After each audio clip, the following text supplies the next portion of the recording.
Hey everybody, today on Rahdo Runs Through, I'm going to be counting down the top 25 games of 2025.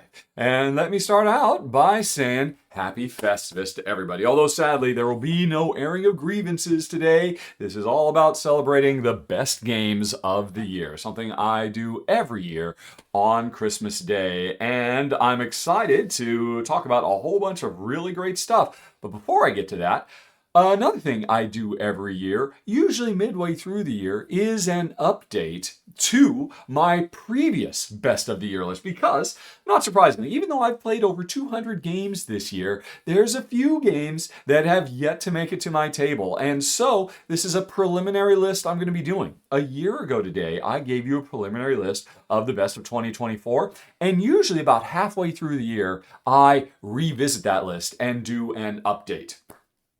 But you may have noticed, this is a very busy year for me and my wife, Jen. We moved from the United States to Ireland. We went on an epic 3-month road trip. So much stuff was going on. I've returned to Essen for the first time in a decade. So much stuff, in fact, that I didn't get around to doing my mid-year updated final list for 2024. So before we talk about the best of 2025, I'm going to quickly revisit the best of 2024 because 2 new games have made it on my list, which means sadly we are saying goodbye to Collab and Cities, which were on my original best of 2024, and they're still in the top 20 of 2024, just not the top 10 anymore because they had to make room for 2 more games. So very quickly, I'm not going to spend much time on it. We have a new top 10 for 2024, starting with number 10, one of the 2 new ones, Stone Spine Architects. This is a wonderful, wonderful tile laying game where players are competing to build the best dungeon and get all the rooms laid out, have paths that the evil adventurers will ultimately take from the start to the end of the dungeon. We're trying to load them up with traps and monsters and all kinds of stuff, and it's excellent. The thing that really makes it stand out from other games of its type is you can't rotate the tiles. The tiles you end up getting in a closed hand draft, they've got to be laid down, perfectly symmetrically, all facing in the same direction, which creates a lot more pressure, a lot more tension, and it is phenomenal. Amy and Maggie did a wonderful run through of it for the channel. If you want to go check that out, I'll put a link down in the show notes. I'm going to put as many links for videos as I can so folks can see more about all these games. Our new number 10 of 2024, Stone Spine Architects. Then, what have we got? Number 9. I think everybody knows about Castle Combo by now, so I probably don't need to talk about it much more. This was on the list last year. It stays on the list. Number 8, Phoenix New Horizon. Wow, what a great worker placement game. Absolutely phenomenal stuff. If you want to know about the ones there's a link for my 2024 list down in the show notes as well if you want to hear about last year's games after we're done with this today. Anyway, though, here's the other new one. Strange New Worlds, or Strange Worlds Above the Clouds. That's what it's called, right? Yeah. Strange Worlds Above the Clouds. This is a fantastic little, card drafting tableau builder. It's making a 4x4 grid. Unlike Castle Combo, we're making a 3x3 grid. And we're doing closed hand drafting to get a set every round of 3 cards that we are going to add to this grid. And the thing about this game is a lot of the cards you end up having to put on your grid, you do not want to put on your grid. So after you're done drafting, trying to puzzle out the best way to lay these things out because there's all kinds of rules and restrictions. It's a surprisingly complex game. It looks like it's really simple, but I really appreciate the crunch that this gives you with all the different ways the cards score or will fail to score depending on how you place them. It has a phenomenal look. Lots of replayability with different objectives that come out every time. It's absolutely fantastic. It's the new number 7 of 2024, Strange Worlds Above the Clouds. And then the rest of the list stays pretty much the same. We've got Shipwrights of the North Sea, Redux, not the original, but Redux is so cool. Then there is Salt Fjord and Spectacular, which lives up to its name. It is spectacular. Number 3, Blueprints of Mad King Ludwig. Oh my goodness, what a good one. Number 2, Windmill Valley, and I cannot wait to play the Blooming Sails expansion for this, which I've got. Man, could this move up into the number 1 spot? Well, you'll have to wait in 2026. I'll have played the expansion for this and I'll let you know. And number 1, Wondrous Creatures, which is my number 11th highest ranked game of all time. This game is so fantastic. You can go watch my run through of it. You can go watch my original top 10 for 2024 to hear more about it. But here, we're 2025 today. So that is it. 2024, a very good year. In fact, 2024, I think, is my third highest ranked year for board gaming ever. It was such a phenomenal year. How did 2025 do? Let's find out, shall we? Okay. Although, before we get to that, one more thing.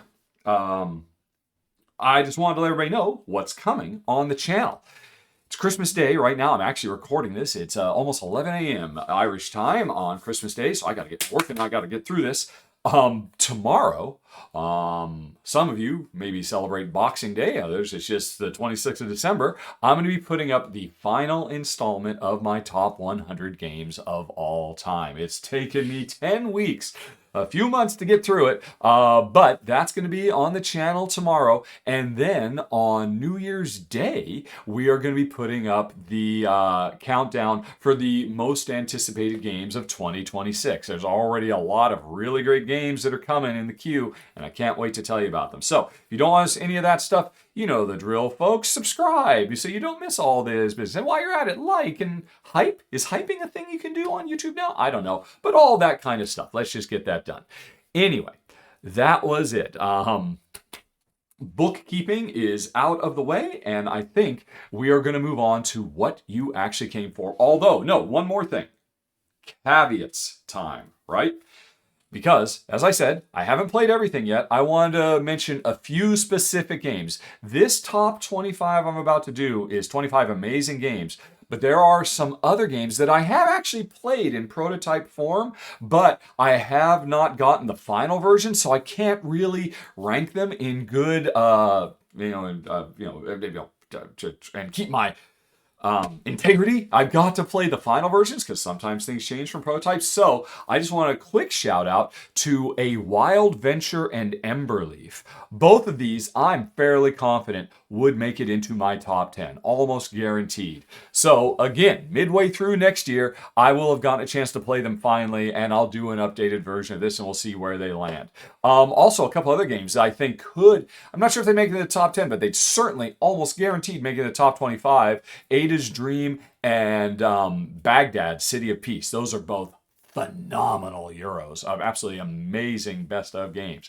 So those four I think would have made it onto this list. I just haven't got my hands on the final versions. There's a couple others that I'm really interested in. Sweetlands, I've heard really, really good things. West Story, those both look really good too. They, I think, have potential. And also, there are a couple games that did make it out that I have gotten my hands on, but I'm leaving off the list because I always want this list to be a celebration of completely new stuff. So, in 2025, Manhattan Project Energy Empire was re-released with new expansion modules and a new look. And if I were to include it on my list, it would be my number one game of the year. But I consider Manhattan Project Energy Empire to be a 2016 game, so it's going to stay probably at the top of that list. And I'm not including it in the list today. And also, by the same token, Furnace Duel. The two-player version of Furnace is phenomenal, but I tend to think of it as kind of an expansion because it doesn't really change the core awesome auction gameplay of Furnace. It just makes a whole new extra board that we're competing on while playing all the original stuff. So again, it kind of feels like an expansion to me. So it would not be on the list. Furnace, and by association, Furnace Duel, I consider to be a 2020 game. And so it will live on that top list for that year. Okay. I've delayed long enough. I need to push a button to take us to the 25th best game of the year. And I think I'm ready to go. You know what? Actually, hold on a second. I'm going to pause for a second because I can feel a violent coughing fit coming on. Oh my goodness. Jeez Louise, I just can't shake this thing. It's been with both me and Jen now for over a month. I mostly feel fine, but I just, the scratching and the phlegm, it just hits me every once in a while. So I will try not to violently cough into the microphone every few minutes. I might be pausing here and there. But anyway, enough. How long have I been going? I've already been going for almost 10 minutes, folks. let's delay no further. Let's go to number 25 on the best 25 of 2025. It is a game you probably never heard of. It is Pilgrims, Curious Adventures. Oh my goodness, this is a lovely little, I guess you could call this almost a gateway family level game. From publisher Pink Troubadour. Let's see here. Where is a picture of it? There we go. This is a game where we are traveling around a grid of cards every turn. We are going to do a little bit of worker placement on our own board representing us, and we pick one of the different ways to move, whether we move by foot or by wagon, etc., or by horse. Different movements let us move different ways. There's like a chess, they're basically kind of like little chess moves. And wherever we move to, we grab that card. If it is a follower, then this becomes a follower who will travel around the world with us. If it's an item, we will grab that item and we will assign it to either ourselves or one of our followers, thereby unlocking their special powers. And most special powers are ways to be able to move again so we can grab even more cards. This game is all about moving to the perfect spot, grabbing the right thing, and then hopefully triggering a nice little combo chain to move some more trigger things. But not only are we collecting all these cards to get a group of followers and unlock special powers and all of that,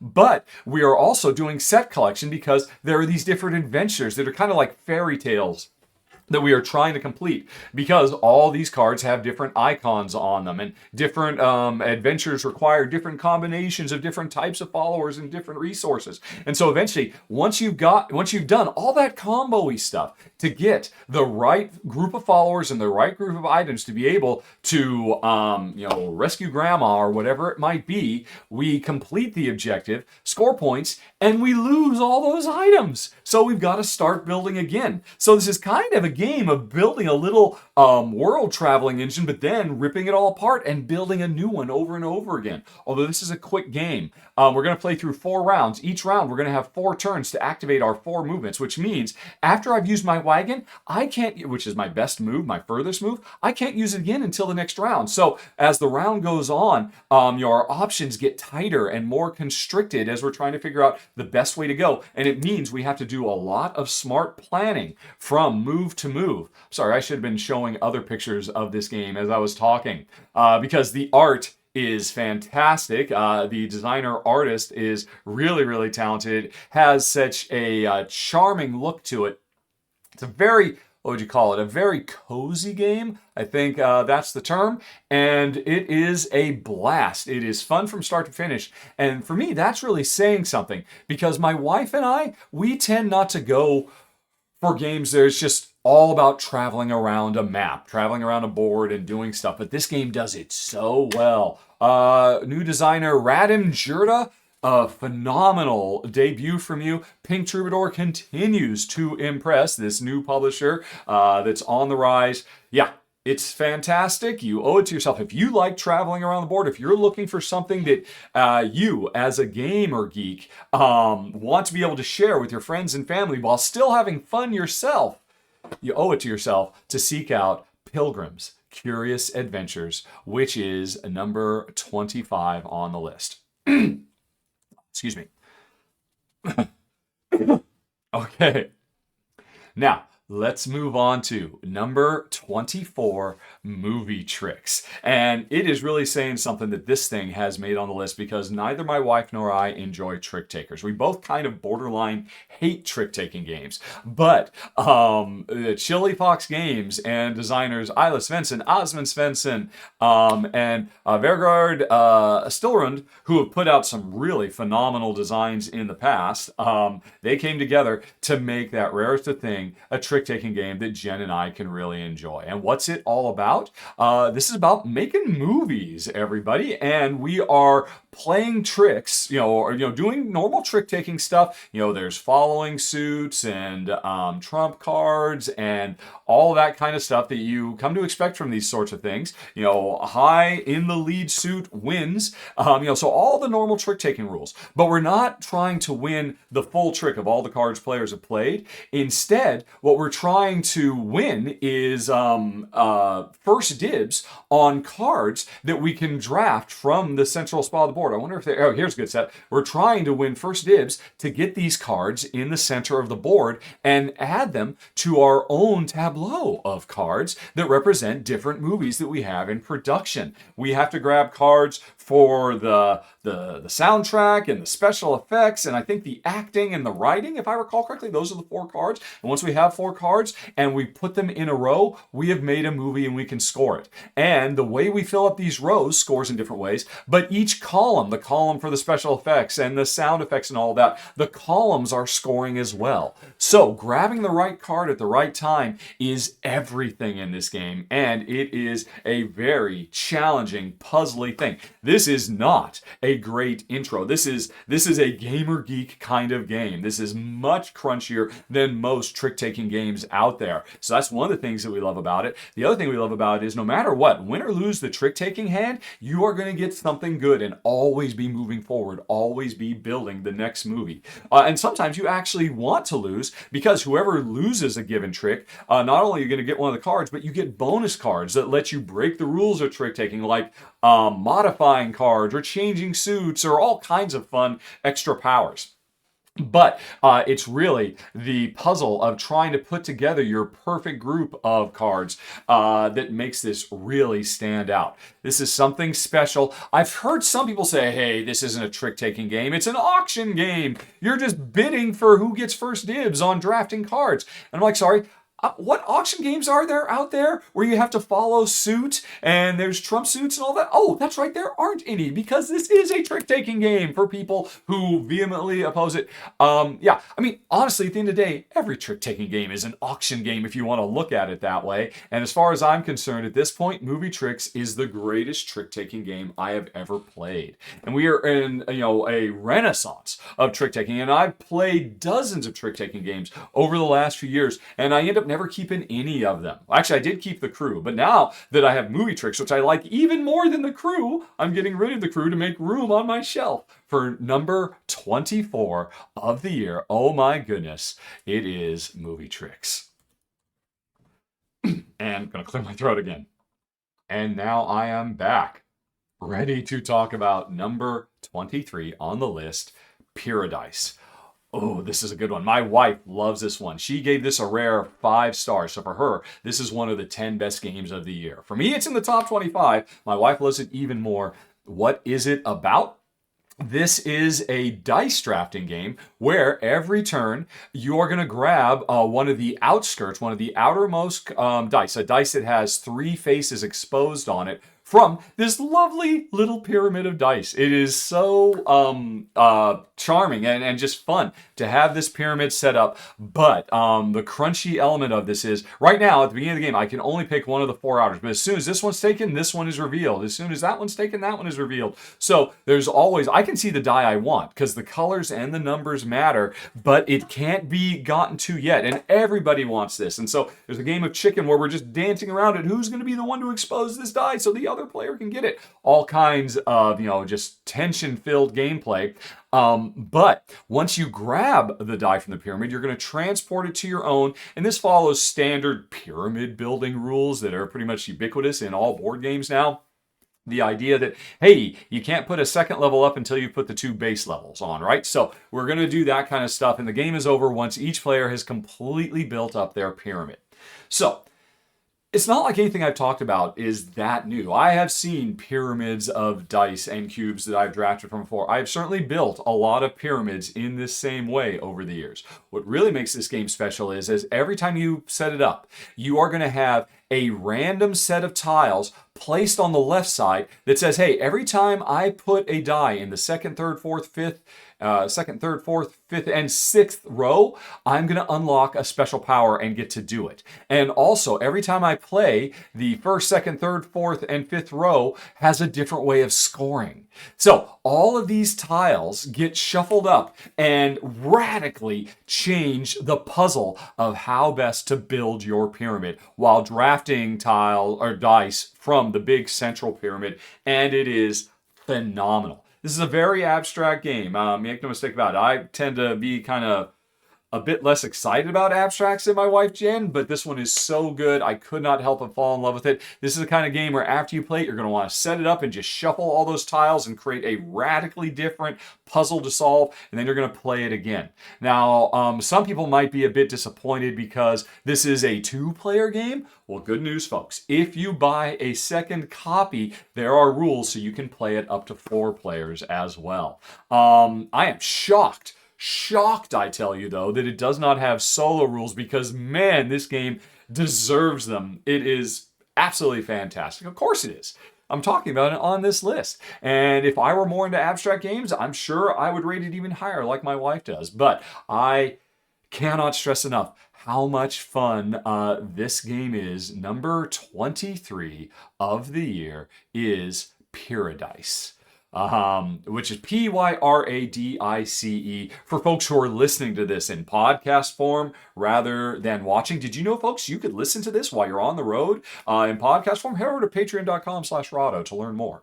Anyway, though, we now need to move on to number... oh my goodness. Sorry. Number 22. Jeez. Number 22 on the list is Shallow Sea. From one of my new favorite publishers, Bad Comet. Man, these guys continue to knock it out of the park. I mean, heck, I just talked about my best game of 2024 was Wondrous Creatures. And while Shallow Seas doesn't quite reach those heady heights, this is a wonderful, charming, again, what's the word people use? Cozy. This is a cozy little tile layer that is just phenomenal. Let me show you some pictures of it here on Board Game Geek. This is what the game looks like at the end of a game. We are trying to repopulate coral reefs to make the best habitat for different species of fish. And there's more pictures at the end. Show me the beginning. Show me the whole game setup. People really, you can see how much people love this game because they all want to take pictures of their beautiful coral reefs at the end. But there we go. Here's the game actually properly set up. This is a tile drafting game, very much in the in the vein of Cascadia and many other games because it is entwined drafting. On your turn, you are going to grab one of these 4 fish and you're going to choose to either grab the tile above it or below it. And then you're going to put them out on your board. And here's the deal. This is kind of like there are 2 simultaneous tile laying games going on at the same time. Because the tiles go in the tile spaces, the fish go between the tiles in these little bubble fish spaces. And so you're trying to get the right tiles, or you're going to score in different ways based on proximity or different ways that you can lay the tiles out. But to make the tiles actually score, each tile wants to be surrounded by a different type of fish. Like this one wants to be surrounded by 3 blue fish. So you need to get blue fish on the outskirts. And then once you do that, you take one of those fish on the outskirts, you flip the tile over to indicate that it's scored, and you put the fish on there. Which might be another way to score too, because you might have an objective of, oh, get a certain number of fish in this row. Well, they don't appear in the row until they end up on the tiles to mark that they've been scored.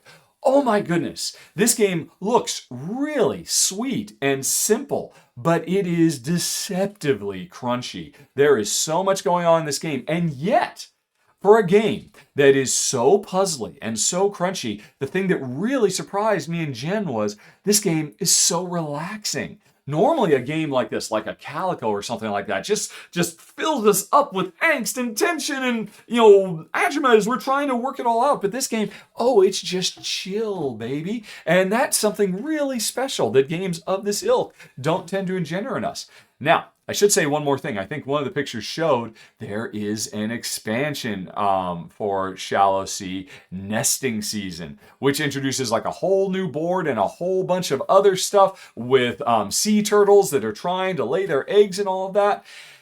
I've got this. I haven't played this yet, but this expansion might push this even higher. I cannot wait to give it a go. But even without the expansion, I am super stoked for number, where are we? Number 20. Oh, this is number 22 on the list. Let's go back to the beginning so I can end the way I started.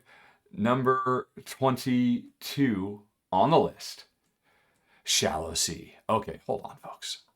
Oh man, folks, I'm less than half an hour in and my throat is just on fire. So I just want to ask my wife, Jen, the greatest woman in the world, if she could make me some honey water. It'll be, it's coming stat, some to soothe this sore throat. But in the meantime, we must move forward. So let's talk about number 21 on the list, Epona, from one of my favorite designers of all time, Vladimir Suhi, and his self-published little operation. Him and his wife Kat run delicious games every year. They give us something new, and Epona is interesting. For the last few years, Vladimir, Mr. Underwater Cities and Prague has really been known for big, huge, epic. Tons of moving parts, spinning plates, point salad Euros. But this is kind of him getting back to the old days of simple, charming, little, smaller games. In this one, Epona, we are trying to run a horse stable. And here is a picture of what you might have at the end of the game. Congratulations, Nomen S. Nemo. Hopefully this won you a session. Basically what you've got is, on the left, a bunch of different stables, and each one of these stable cards, which are handed out to you randomly, are going to tell you what types of cards, whether it's horses or training equipment or transportation, because there's really two types of horses in this game. There are show horses and there are work horses, and you could be running a stable for one or the other or both as you try to fill them up with jockeys and buggies and all kinds of stuff as you are drafting to get these cards and then lay them out as best you can. And one of the nice things about this game that I think my wife really appreciates is you're free to play the cards wherever you want. Oops, sorry folks, there we go. Wherever you want. You don't just have to extend from an existing spot. You can just pop them all over the place, knowing that, hey, I know this jockey wants me next to certain things. I'm going to put him way over here to give myself room later on. But eventually, if you get the right combination of stuff, you'll be able to score each of these. But each one of these cards have their own special scoring things. But on top of that, each player, when you start, you get your own stable owner that has their own set of different objectives you're trying to do. Oh, thank you, honey pie. Oh my goodness. The thing, the lid. What's wrong with the lid? Is it? No, you just. It's open. Sorry. Okay. She thought I had a drinking problem, apparently.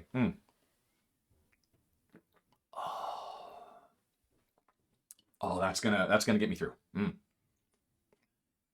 Sorry. Anyway, yeah. So the thing that really makes this game stand out, while it is on its surface, it seems pretty simple. I mean, the cards have different requirements. They have different attributes, all kinds of stuff. Puzzling them out across this game, which, by the way, is a very small, unassuming game, just a little box full of cards. And somebody's very proud of their homemade insert they made for themselves.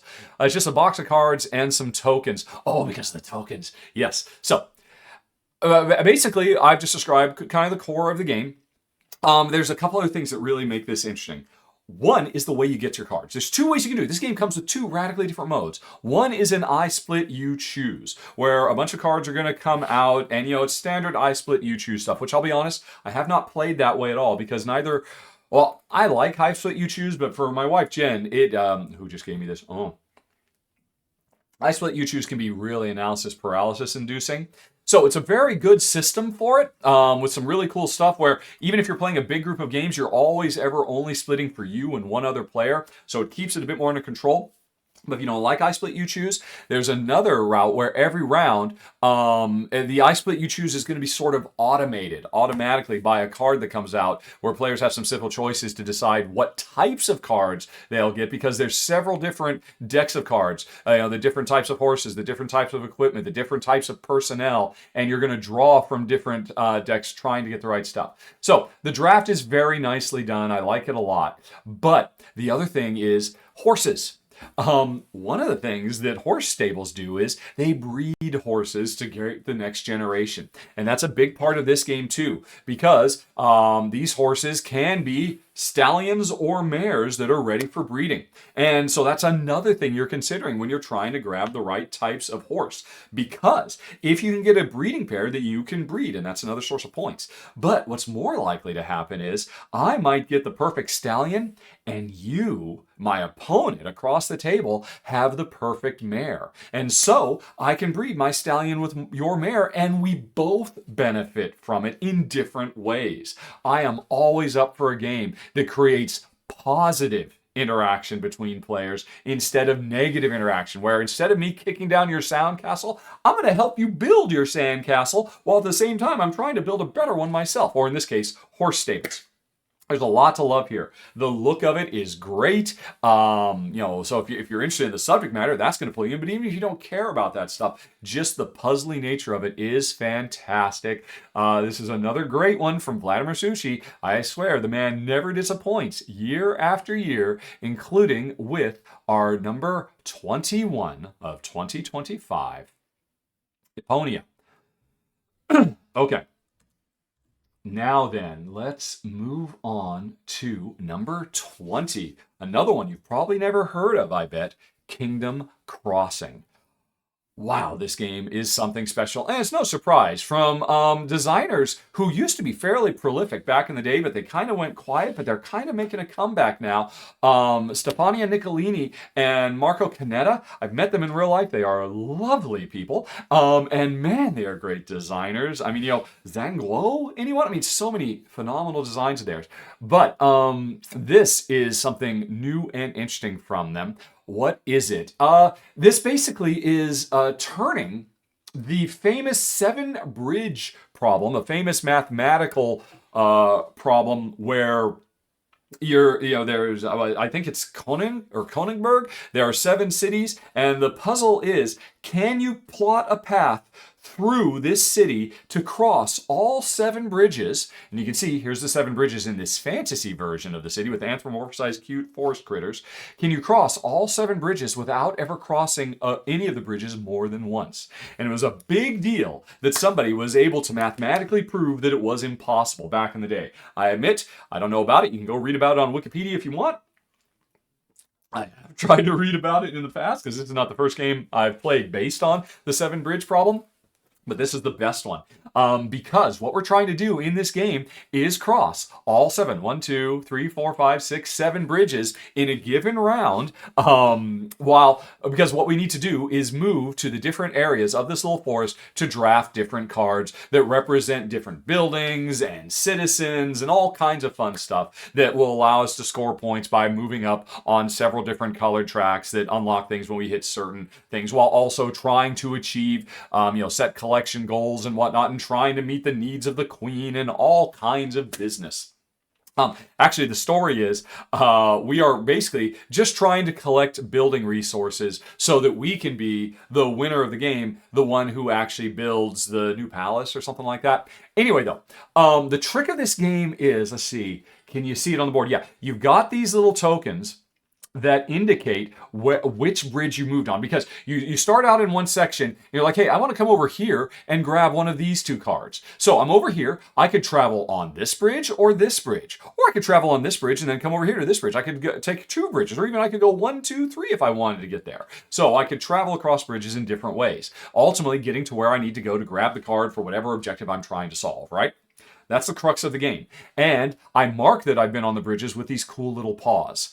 At the end of a round, after everybody's done, because they can't move anymore, because remember, you can't cross a given bridge more than once, the more paws you have played, the more points you're going to score, because you want to cross as many bridges as possible. So that's why, even though you're here and you just want to go over here and get this card, it might make sense for you to go, well, I'll cross this bridge and this bridge and this bridge, or this bridge and this bridge and this bridge over here, because boom, I got 3 of my paws played, right? Instead of just 1. And I'm trying to leave it open so that, hey, now that I've been here, I could still cross this bridge and then cross this bridge to get back over here, because you got to leave your bridges open. That's the puzzle of this game, and it is awesome. Also, the production of this game is fantastic too. And by the way, here's the interesting thing. it is possible to solve the 7-bridge problem here.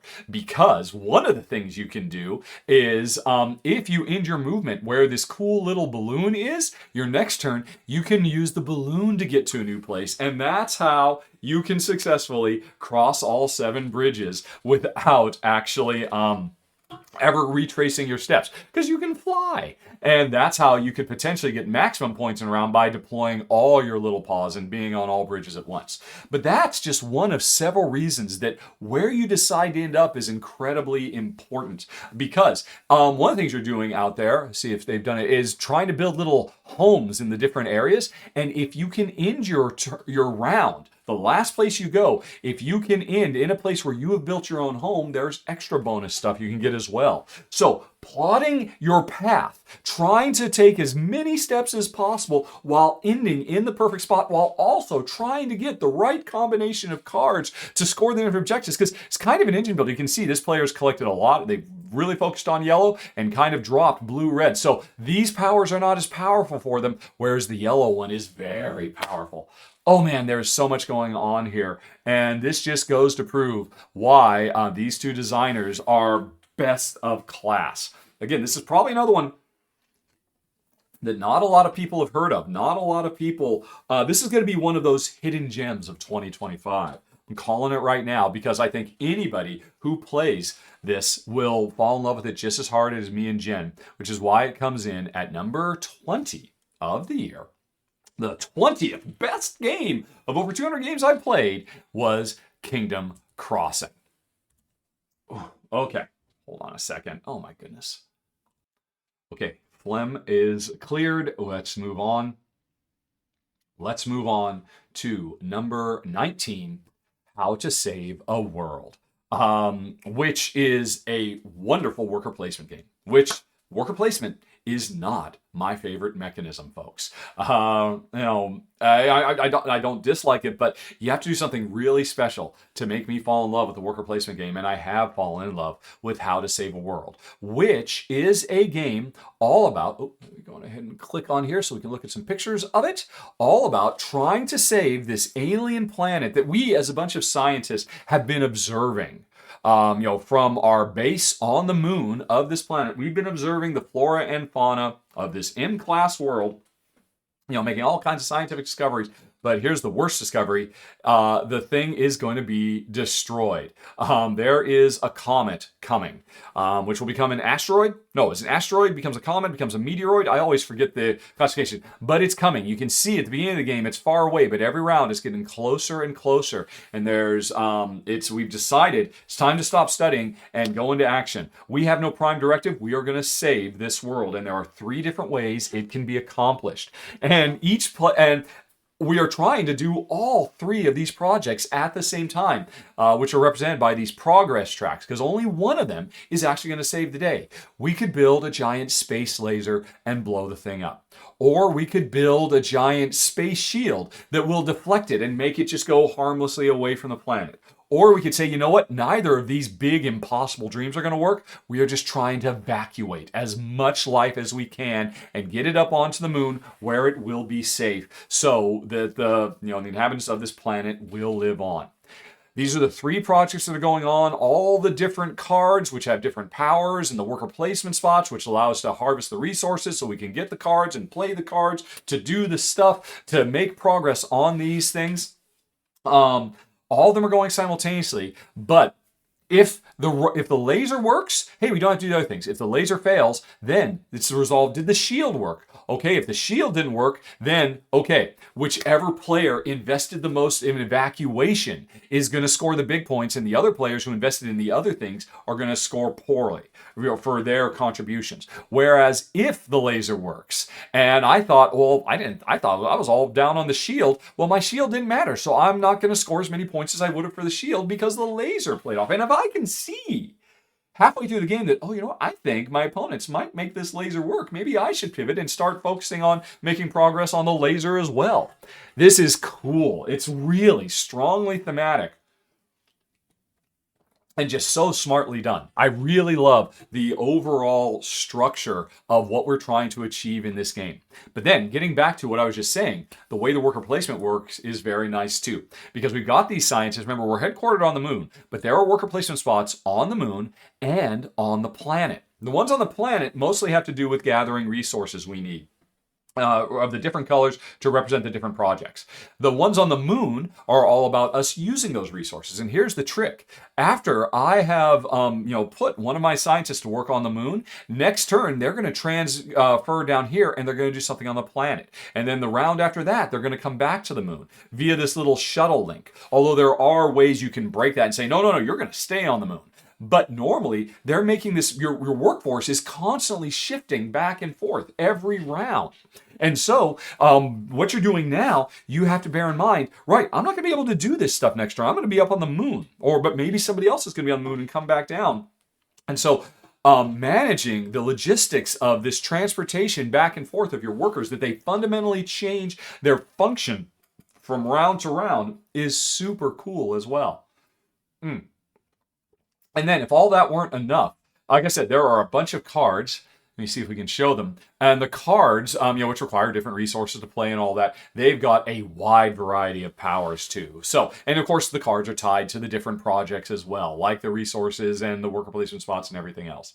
There's a lot going on here. All of it works fantastically. When I covered it originally, when it was crowdfunding, I did have some problems with the way they handled two-player scaling, and I complained about that in my final thoughts. I am happy to say the developers took those on board, made changes, so now it works wonderfully, better than it ever did before for two players also.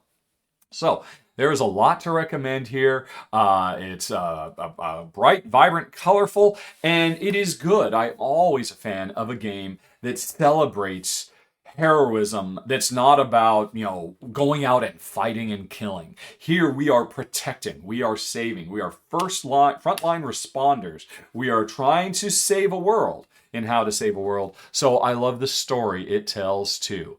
That was number 19 on the list. Oh my goodness. How to save a world. Okay. Right, now I've got to update my little number here so that I can go on to number 18. Number 18 on the list is Timbertown. This is another two-player only game, one of several I've talked about today. Oh, I've talked about this in the past. 2025. If people ask me, hey, what kind of trends have you seen in the industry? I've got to remember because I do a Q&A every month, and this is a question that comes up all the time. What were the trends of 2025? Two-player gaming. Two-player Euro gaming. Oh, I love it to pieces. I've already talked about several. I think I've got a few more two-player only games that are coming. Traditionally, for decades, two-player only gaming meant battle line stuff. Meant players on opposite sides of a line trying to beat each other in area control majorities and fighting and all that. And for the longest time, that's what's been the standard. Even classics like Lost Cities, it's still a battle line game where I'm trying to beat you on several different battlefronts.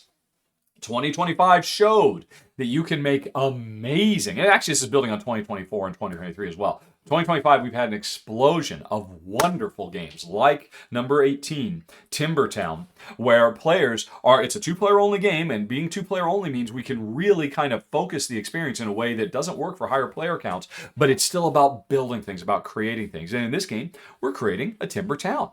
Let me show you what it looks like. There's a good picture right there. So, each player has their own little 4x4 board. We're trying to build another little village of cute anthropomorphized critters. Trying to lay these tiles out, make sure our roads work. The different types of tiles score in different ways. They create different opportunities. And every turn, we are going to be drafting tiles from this river that's in the center of the board. And the interesting thing about this is, if I want to take one of these tiles in from my perspective, the second column, it's got to go into my second column. If I want this tile, but I want to put it over here in my fourth column, because the way I'm trying to patch things together, I've got to wait, because at the end of the round, you're going to, the rightmost tiles are going to slide off this central board. You're going to pick up this river, move it over here, and then put 3 new tiles. So it's basically a conveyor belt. This river is a conveyor belt, and I've got to wait for the tile to get into the right spot so I can place it. This is awesome. I love conveyor belts in games, and this is one of the coolest ones I've ever seen. It really informs everything about the gameplay, particularly because, hey, I could just happily wait for this thing to get in the right place. But what if you value it in the third column? And so for you, because if you take it, you put it over there, which is in your second column from your perspective on the other side of the board, and it never got there. Well, you can do things like reserve them so no one can take it, or the other player can't take them until they get to where you want to go. You can break the rules in different ways, but this is the crux of the game, and it is fantastic. And also, not for nothing, it is freaking gorgeous. Man, the art on this game is something really special. And here we are, we've just picked this up. Those tiles went away, a new tile has come out, and we're going to put new stuff as everything continues to slide. This is great. I love the look. I love the gameplay. I love the puzzliness. I love a two-player game where I'm not trying to destroy my wife, Jen, but I'm just trying to be a better builder than her. Oh, also, this has the other thing, we've seen now, it's becoming more and more common, since Cascadian, Tiny Towns, really kind of created this idea of, hey, every time you play, you're going to be building the same types of buildings, but based on the cards we draw, they're going to score in different ways. So the different combinations of ways you can score every time is also going to be something that is really getting you back to the table over and over again. This game is fantastic. Of course it is, because it's on the list. It's number 18 of the year. Timber Town. Alrighty, now we are going to get a drink of water.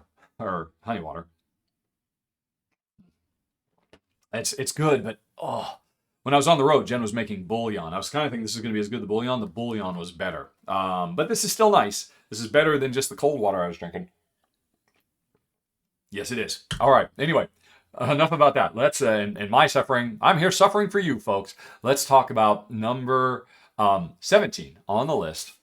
Millennia. Tracks of Time. Hey, what's another trend for 2025? Tracks! Progress tracks. I love progress tracks. There's no easier way for you to get a sense of accomplishment and anticipation because, I got to get up there because I'll unlock that power and I've already, look how far I've made it and how am I going to divide my time? Anyway, so this is a progress track game that basically tells the story of humanity from the Stone Ages all the way into our near futures. Probably ends in around the year 2050 or 2060. We're going to play through 8 eras of human advancement. Those 8 eras are going to be us focusing on 8 different progress tracks that represent culture and economy and war, of course, population and all that kind of stuff. Prosperity, and each one of these progress tracks work in a different way. Heck, some of them even have branching paths. A lot of them you won't be able to move up until past certain thresholds until you've met other thresholds on other ones. So the tracks you're trying to work your way up are very intertwined.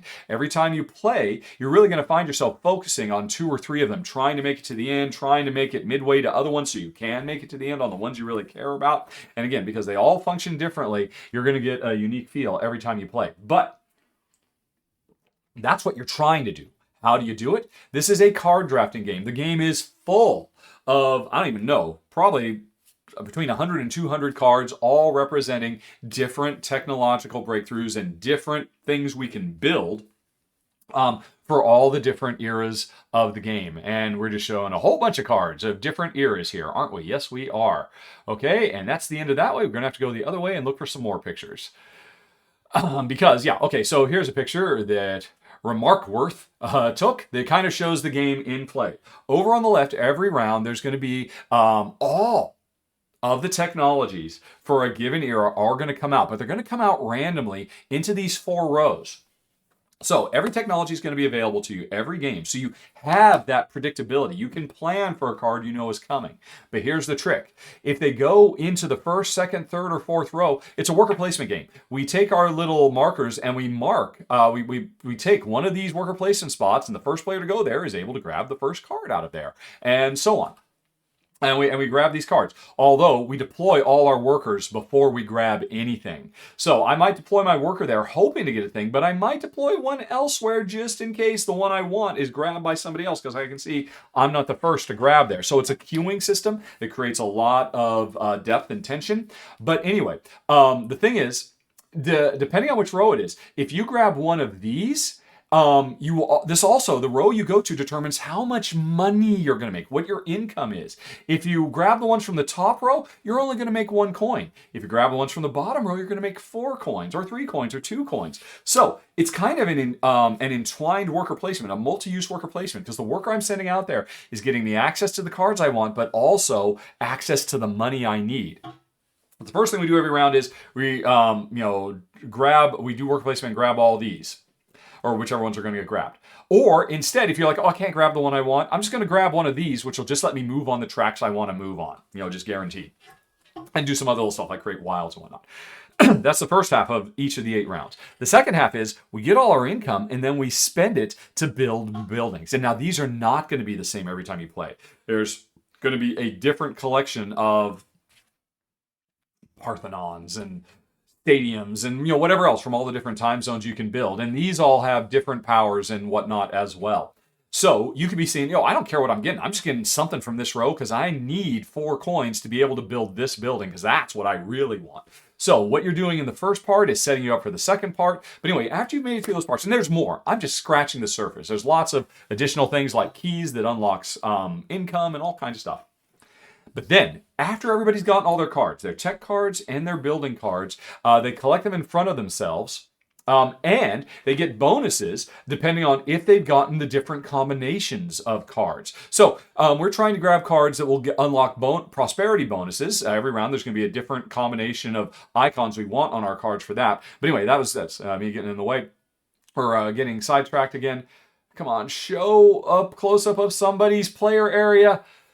All right, well, this will have to do. Down here is a player. And you can see they've collected a bunch of cards. These cards, we get into the free play section where we can start using our cards, tapping them to harvest resources to move up on the tracks, or to pump resources from one card into another card to convert resources and all kinds of things. And by the end of the game, you're going to have a whole bunch of cards here for all the different technologies and buildings, and you can find all kinds of different ways to combo them together in really satisfying, fun ways. But here's the last trick. I need to go back and look at some pictures of these cards up close. And of course, that's in the other direction. Let's go back the other way. Alrighty. There's one more thing about these cards. There's, hey, what power they've got, or they give you special abilities, or, you tap them to activate things. But over here in the bottom right, it says how long the card will last. Like, okay.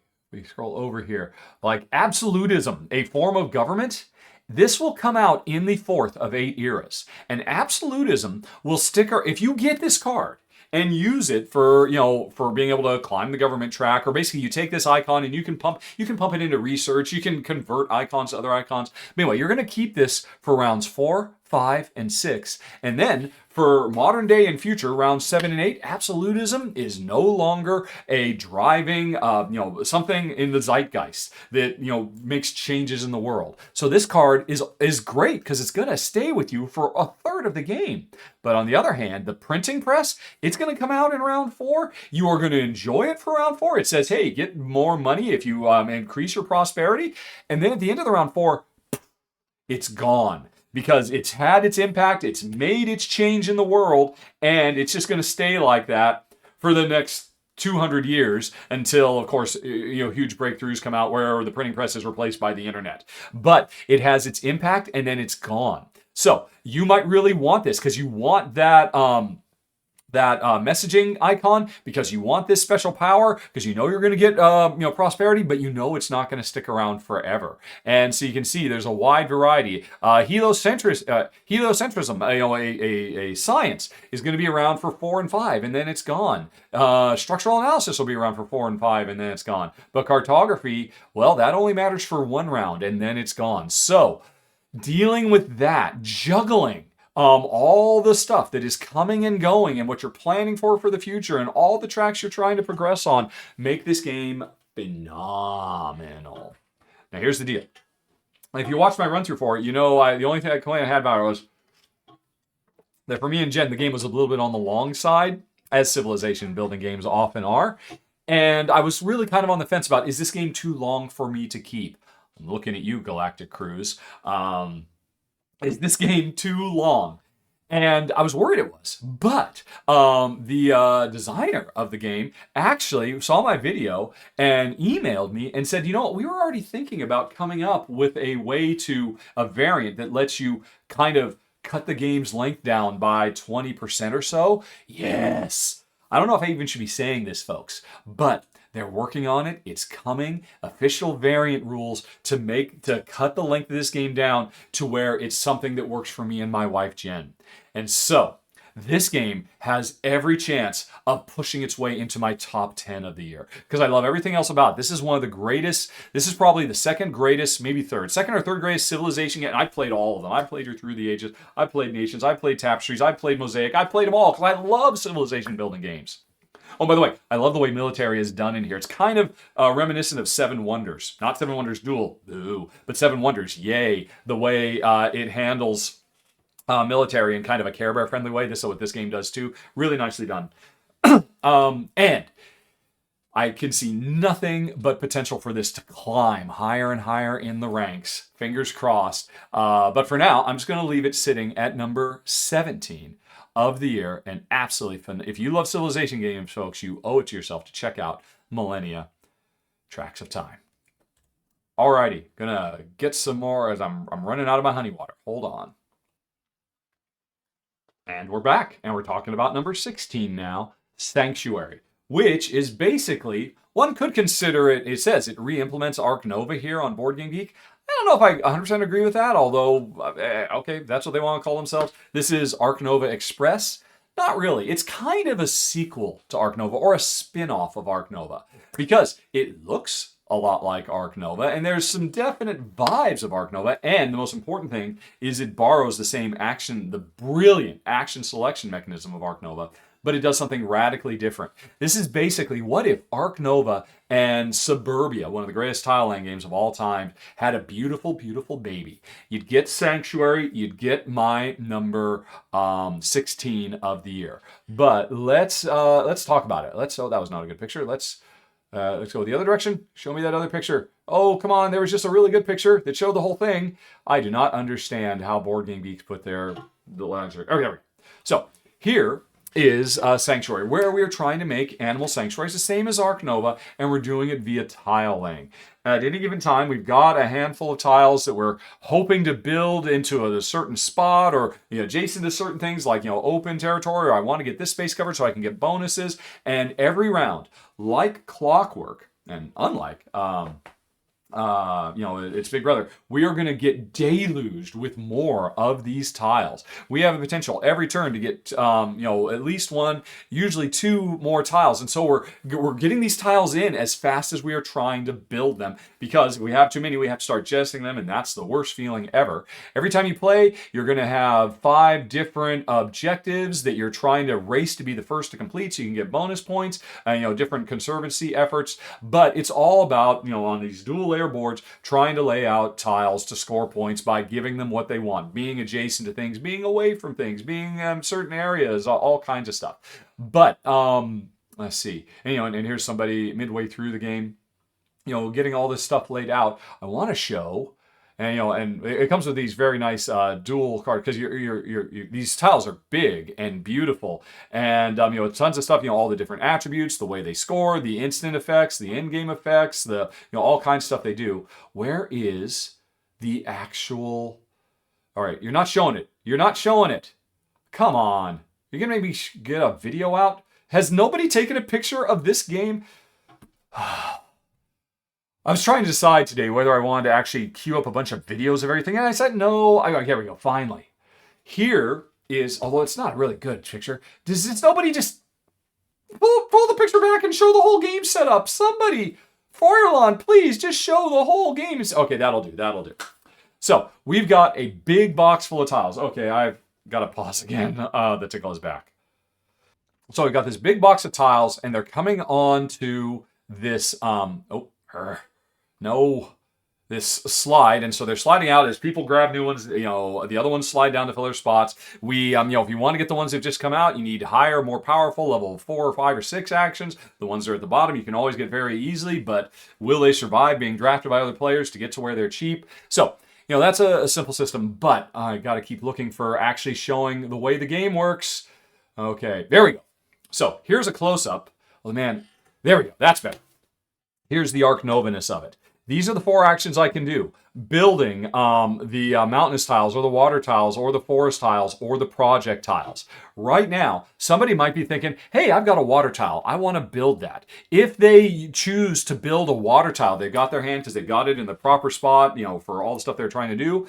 If they do it right now, if they trigger this, it will do a level 3 water action, which is either, get more tiles, as always, get more tiles based on the strength, or play ones you've already grabbed. Then, after they've done this, they're going to take this tile, they're going to move it over here into the number 1 slot, and then the mountain, the drafting or playing mountain tiles, is going to slide into the better spot, and the project is going to get more powerful. And meanwhile, the most powerful thing they've got is forests, because that's at a level 4. Although if you upgrade these, you can flip them so the little arrow points to the other thing, so that if getting into this slot, this would be a level 4 card, this would be a level 5 card, still a level 4 card.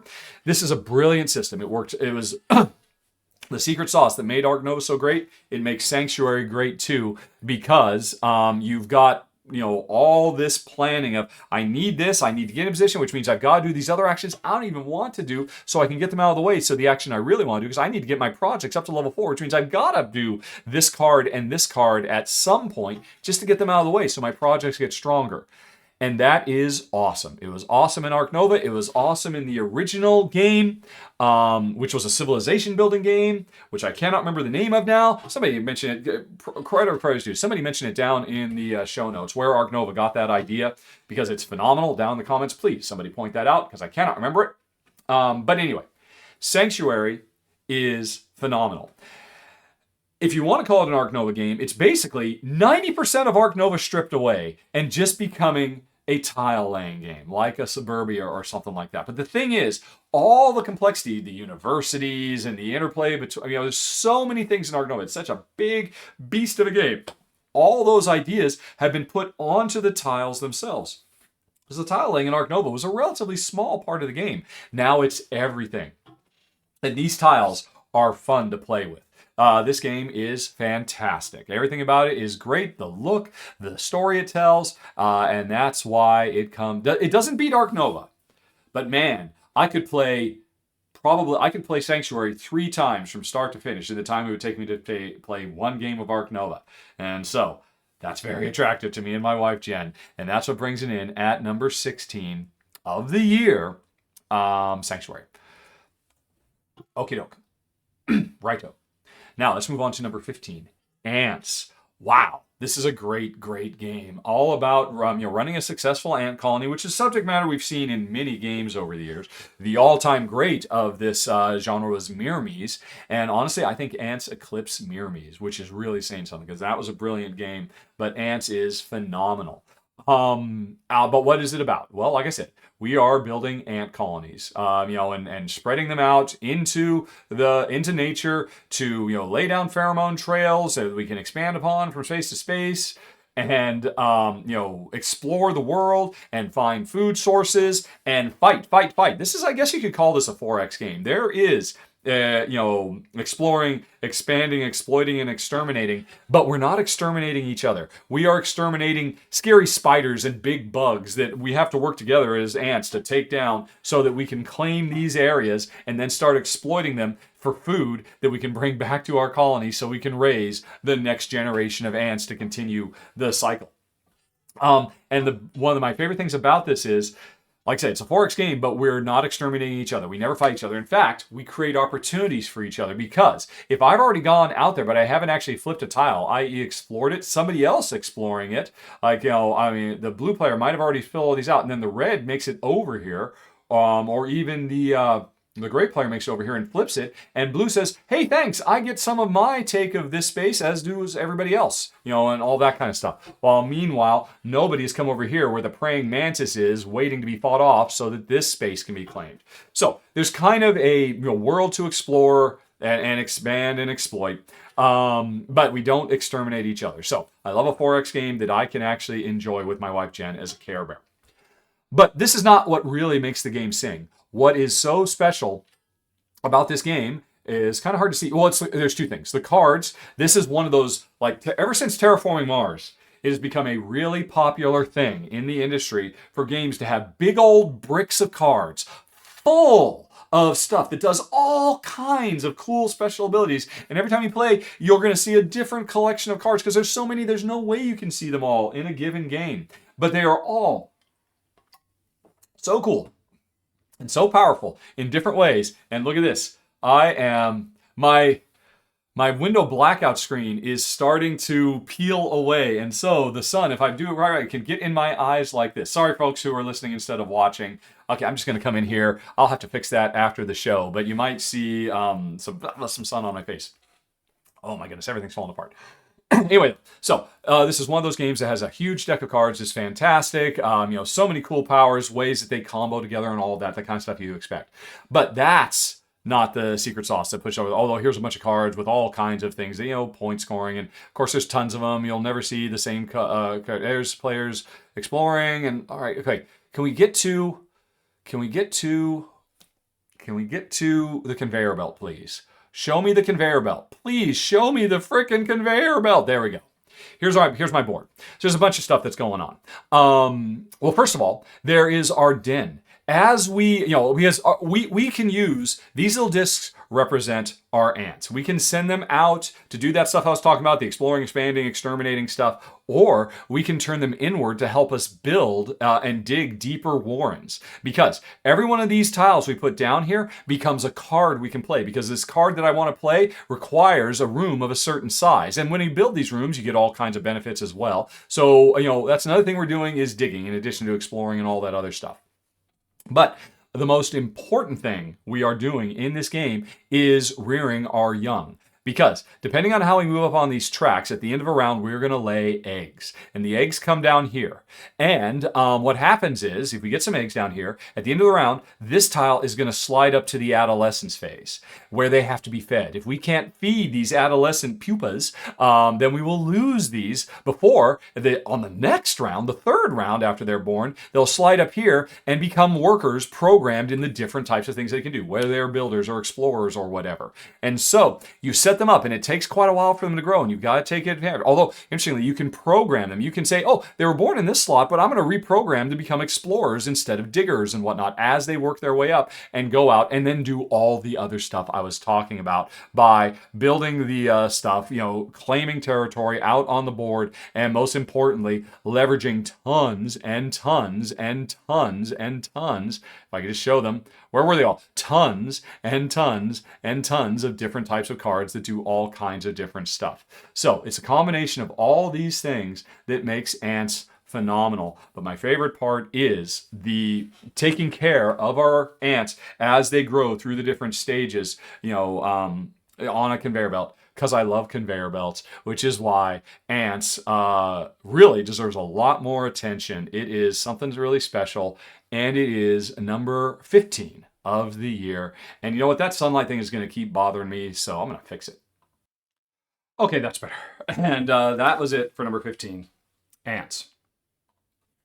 Then let's move on to number 14, Click-a-Tree, which was a game I did not cover for the channel, but Shay did a fantastic run-through of it, and I finally got my hands on it, because ever since I saw him playing it, I knew this was one I had to try. From one of my favorite designers of all time, Uwe Rosenberg, and oh man, it is something really special, both because it's really fun gameplay, but also because of the conservancy efforts in the real world that this game is helping to drive and raise awareness of. Shay talked about this when he did his final thoughts. Links for that down in the show notes. But I'm just here to talk about the game because it's a really, really cool tile layer. Let's go on ahead and look at it a little bit more closely, shall we? Here we go. Here it is set up. And what you're trying to do is, on your turn, grab tiles and, expand your grove of trees, because this is a game that's demonstrating a particular form of farming practice in the real world Uganda, where, the high heat and sun makes it hard to grow stuff. And so they try to symbiotically grow their fruits and veg and stuff in the shade of trees. So trees are really, really important, for all the reasons trees are great. Plus, they help these other crops to grow as well. So anyway, we are grabbing tiles and expanding and doing the standard tiling of, hey, trying to make contiguous groups of a matching color or a matching tree type or whatever it might be, based on the objectives we have, which is one of several cool things. I'll come back to the objectives in a second. You can see on a player's board all these different objectives they've got, and they're trying to build things out to complete these objectives. But the way we do it is, on a given turn, well, okay, I got to talk about the objectives a little bit. Let's see if there's a zoomed in picture of the objectives. Here we go. That's a bit too zoomed in. All right, here is the bottom of the objective track where a couple of objectives have already been cleared out, because at the beginning of the game, you've got objectives all the way down here. Somebody's completed their first and their second objective, which means the more objectives you complete, the more space you have to harvest and store your fruit. So you need to be completing these objectives, otherwise you cannot have room to store anything. But you need to spend these fruits, and this show, and nuts and all this stuff. This shows all of them, the avocados and whatnot. You spend them to be able to get more tiles, which means we then come back to this original picture, because if I really want to get this purple tile, I've either got to spend an avocado or I think it's a cashew. And so I find my avocados and, oh no, I'm out of avocados. Okay, it's fine. I've got a cashew. If I choose cashew, and spend that, then I can grab this tile and this tile. Every turn, you're going to get 2 tiles. It's the 2 that's round. If I pay the cherries, I'm going to grab that tile and that tile. I wanted that one, but I didn't want this one. I wanted that one, but I didn't have the eggplants. I did have the cherry. So the entwined drafting is excellent here. It's a lot of fun. And then once you get your 2 tiles and you spend your resource, you then try to build out your stuff. So you can complete objectives, because the more objectives you complete, the more space you have to be able to store more stuff. Because when you harvest these goods out here, because there's in addition to the grove tiles you're getting, you have your own personal harvester tiles. Let's see if we can zoom in and show. Yeah, so here's a place where, oh look, somebody's built all this grove, like several eggplants, and you can see they're different types of trees. And maybe they were trying to get a row. No, they weren't trying to get that type of tree in a row, but who knows, whatever. Oh yeah, like they did a grouping of these 3 types, even though they're different colors, different fruits that are underneath them. They got these 3 trees next to each other, probably for an objective they had to do of getting these in a whatever it is. But anyway, so they built all these trees, and then they slapped this harvester down. And this harvester said, hey, I can reach this eggplant. So they're going to harvest this whole eggplant section. And this harvester here is going to harvest this whole, cashews. And so there's that cashew and that one and maybe some more. There's no harvester here, so they don't get any bananas. But this one said, hey, I get access to all these bananas over here too. So you can set yourself up to have huge paydays, but only if you've got the room to store them. So that's the give and take. That's the push and pull that is really, really great. But then on top of all that, there is, let's see, every time you play, you're going to get a different combination of objectives. So there are all kinds of things like, 5 fully completed harvest tiles. So get a harvester out there and activate every one of its harvests. Do that 5 times, you complete this objective. Right.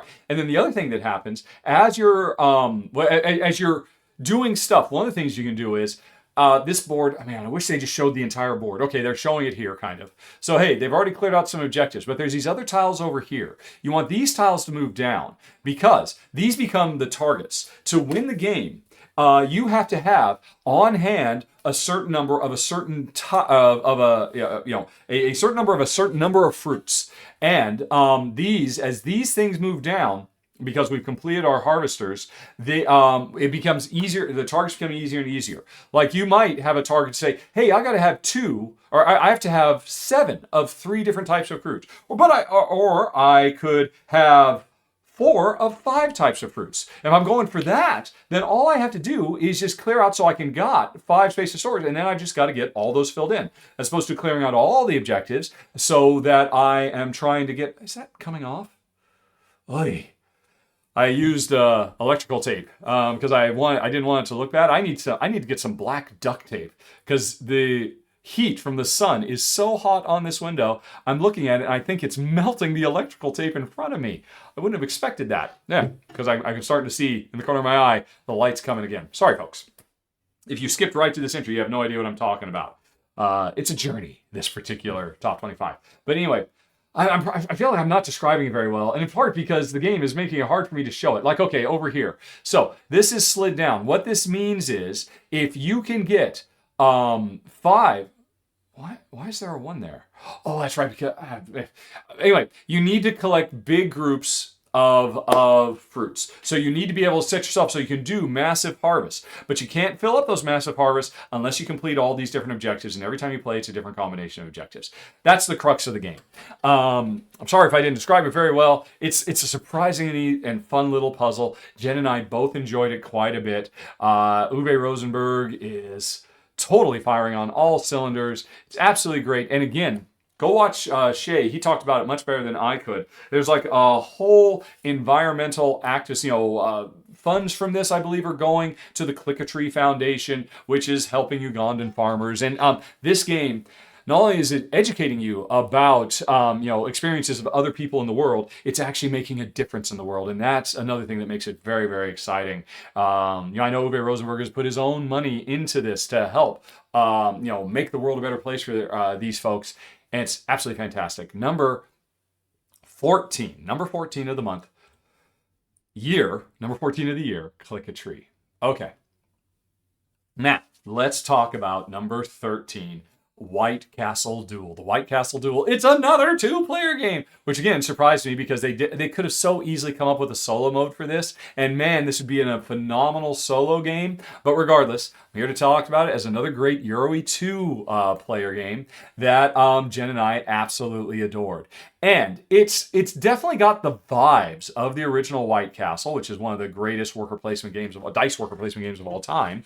But a lot of stuff has changed. First of all, you'll notice there's no dice. We have these little discs that is our worker placement. But we're still sending them out to the White Castle and doing most all the stuff, tending the gardens, training the troops, working our way up. Actually, the garden still exists. There's a new thing where we're engaging in trade with the Portuguese as well. We can send our family members and work our way up, the ranks and high royal society and all of that. But the worker placement has changed pretty radically. Where before it was a dice drafting game where the value of the die gave you access to different things. Now, in different ways on a changing board. Now, if I use my orange worker and I send it out to the board, I can put it on any of these worker placement spots. There are no workers on this board. Come on, show a picture of workers actually deployed. Oh my goodness. Come on. There we go. Nope, that's not it either. Come on, just show up. Right.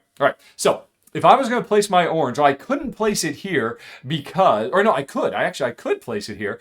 I could not put my white worker placement disc here because the white's on top. I couldn't put a black one here or here. Of course, both players black worker placement, but they could place this black one because there was a white one here, right? You can't put when the second player wanted to put their black one out, they put it here. They couldn't put it here because you can't put one on top of each other. So, strictly speaking, what this means is your worker placement options are constantly shifting. If I put my white token out, you wanted to do that action, too bad. You can't do it with your white token, which is maybe the only one you have left. You have to use your orange or your black one instead. So, the landscape of worker placement is constantly shifting. And actually what happens is we ultimately deploy all our workers. That's the first half of a round. And then we start taking the workers back. We pull them off and do these actions a second time. So that's one really cool thing. The worker placement is nice. But the other thing that we're deciding when we are doing worker placement, let's see, why can't there just be a picture of the whole game? Why all these extreme close-ups? Don't you want to show your game in situ? Show me the back of the box. Show me anything. Boy, howdy. Oh, I should have known this was... And then 50... Oh, come on. Just show me. I'm going to pause, folks. It's 50,000 pictures, all of them extreme close-ups. Just show your game. Jeez Louise, that took forever. I'm going to pause for a second and just... Hey, board game publishers, board game publicity people, can I take you aside for a second? You know what sells your game? Showing your game. Showing the whole thing. Showing extreme close-ups, yes, that's nice to get a sense for detail, but that's not what sells. That's not what we're buying. We're not buying the little disc. We're buying the game. Looking at this gives me a much better idea of why I should be excited about this game than a million. One picture like this is worth a million of those extreme close-ups. Sorry, neither here nor there. And also, by the way, can I take aside all my fellow YouTube and TikTok and Twitch board game media people? Showing extreme close-ups all the time means the players never get a sense of the game as a whole. Pull back every once in a while. Show me the whole thing so I can tell about what a given item is in context of the greater game. Extreme close-ups, I know they look real pretty, but they don't help somebody actually understand the game in its full form, which is how you... Sorry. I believe I promised at the beginning there would be no airing of grievances, and I've broken the rule. Although I guess it is now a proper Festivus because I have aired the grievances. Where's the poll? Take me to the poll. We'll get to the poll afterwards. But anyway, I can actually show you the game now in situ. You'll notice, here's my workers, and I've talked about how they get deployed and all that. But I'm also collecting these cards the same way I did and putting them out here. Like this player has gotten 3 black cards.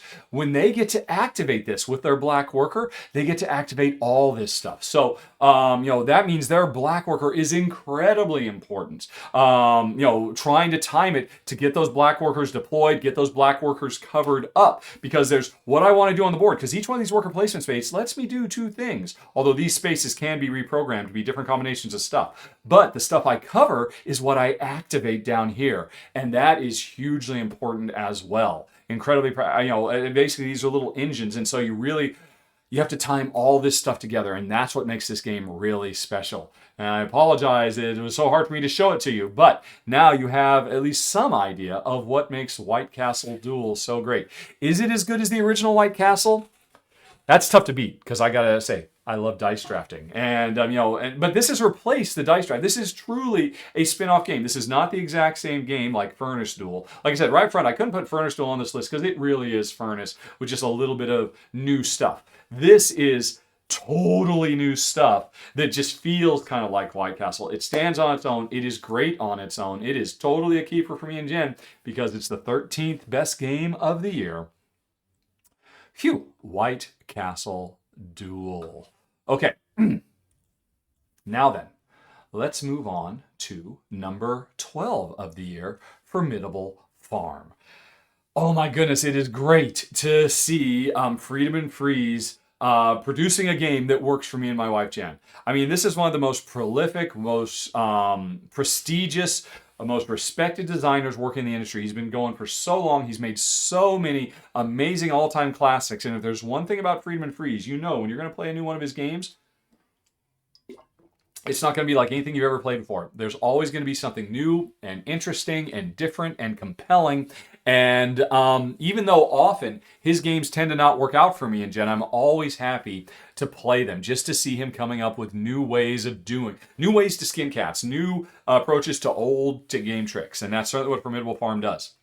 Usually, though, they tend not to be keepers for me and Jen, often because they're really clearly not designed with 2 players in mind. That seems to be a constant thing with him. But occasionally, one of these comes along that is so phenomenal that, it's going to be a keeper forever. I mean, this is another one of Jen's 5 stars, one of her top 10 of the year. Just missed my personal top 10, but I think it's phenomenal.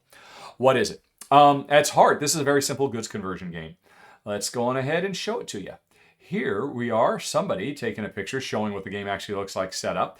At any given time, there are 5 contracts that the people of the town that our Formidable Farm is servicing has stuff. They need 5 cucumbers, and in exchange, they'll give you, let you draw 2 cards and get a juicy tomato or whatever. So if I've got those cucumbers on my turn, I can spend them to complete this contract and get whatever the bonus is.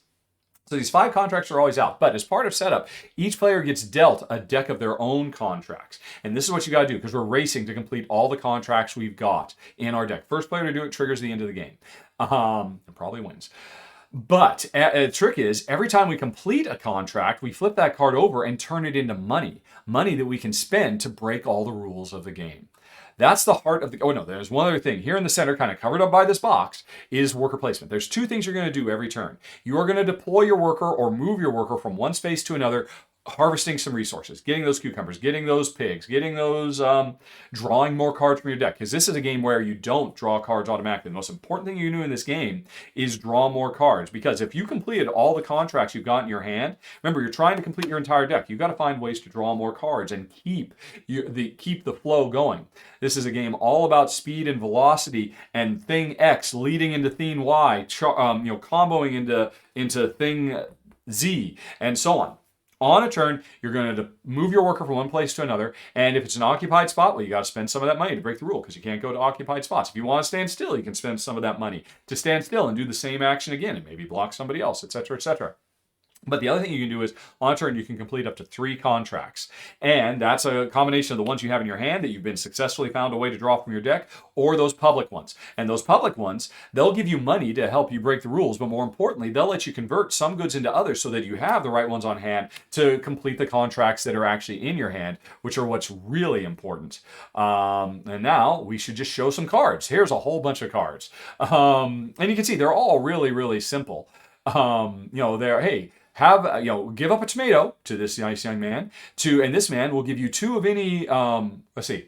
Oh, what is that one? Oh, that man will let you convert 2 resources into something else. So you can do conversion, so you can set up for something else. This one, give up 2 tomatoes to this old fella to draw a card. Give up 3 wheat to get anything you want. Give up 2 cucumbers to get 3 wheat.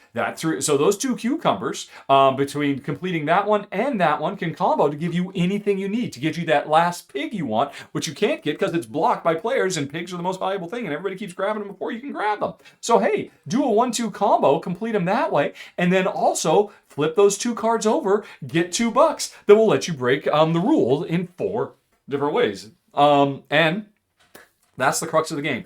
This is an incredibly high velocity, fast game where you're just racing as quick as you can to complete all your objectives and looking. And these are the 4 rules you can break. You can spend $3 to draw a card, or $3 to get any resource you need, or $2 to stand still, or however many bucks to go to an occupied space, depending on how many other players are there. Those are the 4 rules you can break. So the more objectives you complete, the more you can spend that money you make to break the rules to complete more objectives faster and faster.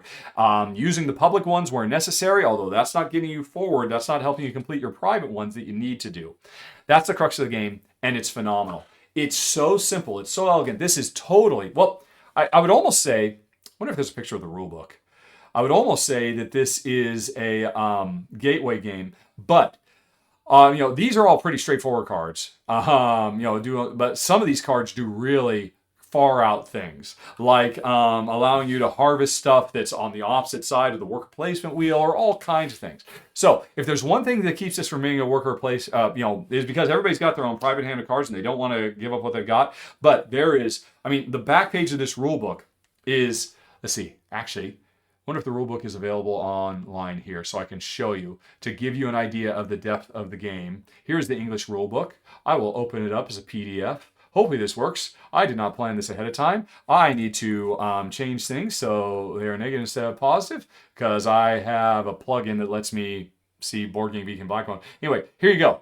There's tons of things these cards do. Tons of special ways you have to pay. And then it's all the general purpose stuff. This is a lot. And this is what really elevates it, because it's so simple and clean and elegant. It's really a gateway game. But this huge combination of all these different things you can pull off is what really makes us keep coming back for more, because there's a lot of really cool powers in here. You're not going to see all of them every game. It's another big old thick brick of cards this game comes with, and the combination of cards that come your way, whether they're expensive, whether they're cheap, whether they're simple, whether they're complex, is going to give you a different experience. You're going to be done in 20 minutes, and I guarantee you're going to want to play again. If you're anything like me and Jim, if you like Euro goods conversion stuff, this is just best of class. This is the thing that, decades from now, at board game design universities, they will give this to the students, say, this is how you do goods conversion. Freedom and Freeze nailed it. Cracked the code, made the greatest of all time, and not for nothing, made my number 12 highest ranked game of 2025, Formidable Farm. Alrighty. Let's go on now to number 11, Shrinkopolis. Here's another hidden gem that I don't think very many people are going to know about. That's really flying under the radar. And it's a real shame because this is a wonderful tile laying game. I love tile laying. Although I guess they're cards. So cards as tile laying game. What situation? Well, in this world, all humans have shrunk down to the size of little Lego people. Basically. Everywhere in the world, and now they've got to survive in this new world. Find food, find shelter, rebuild society.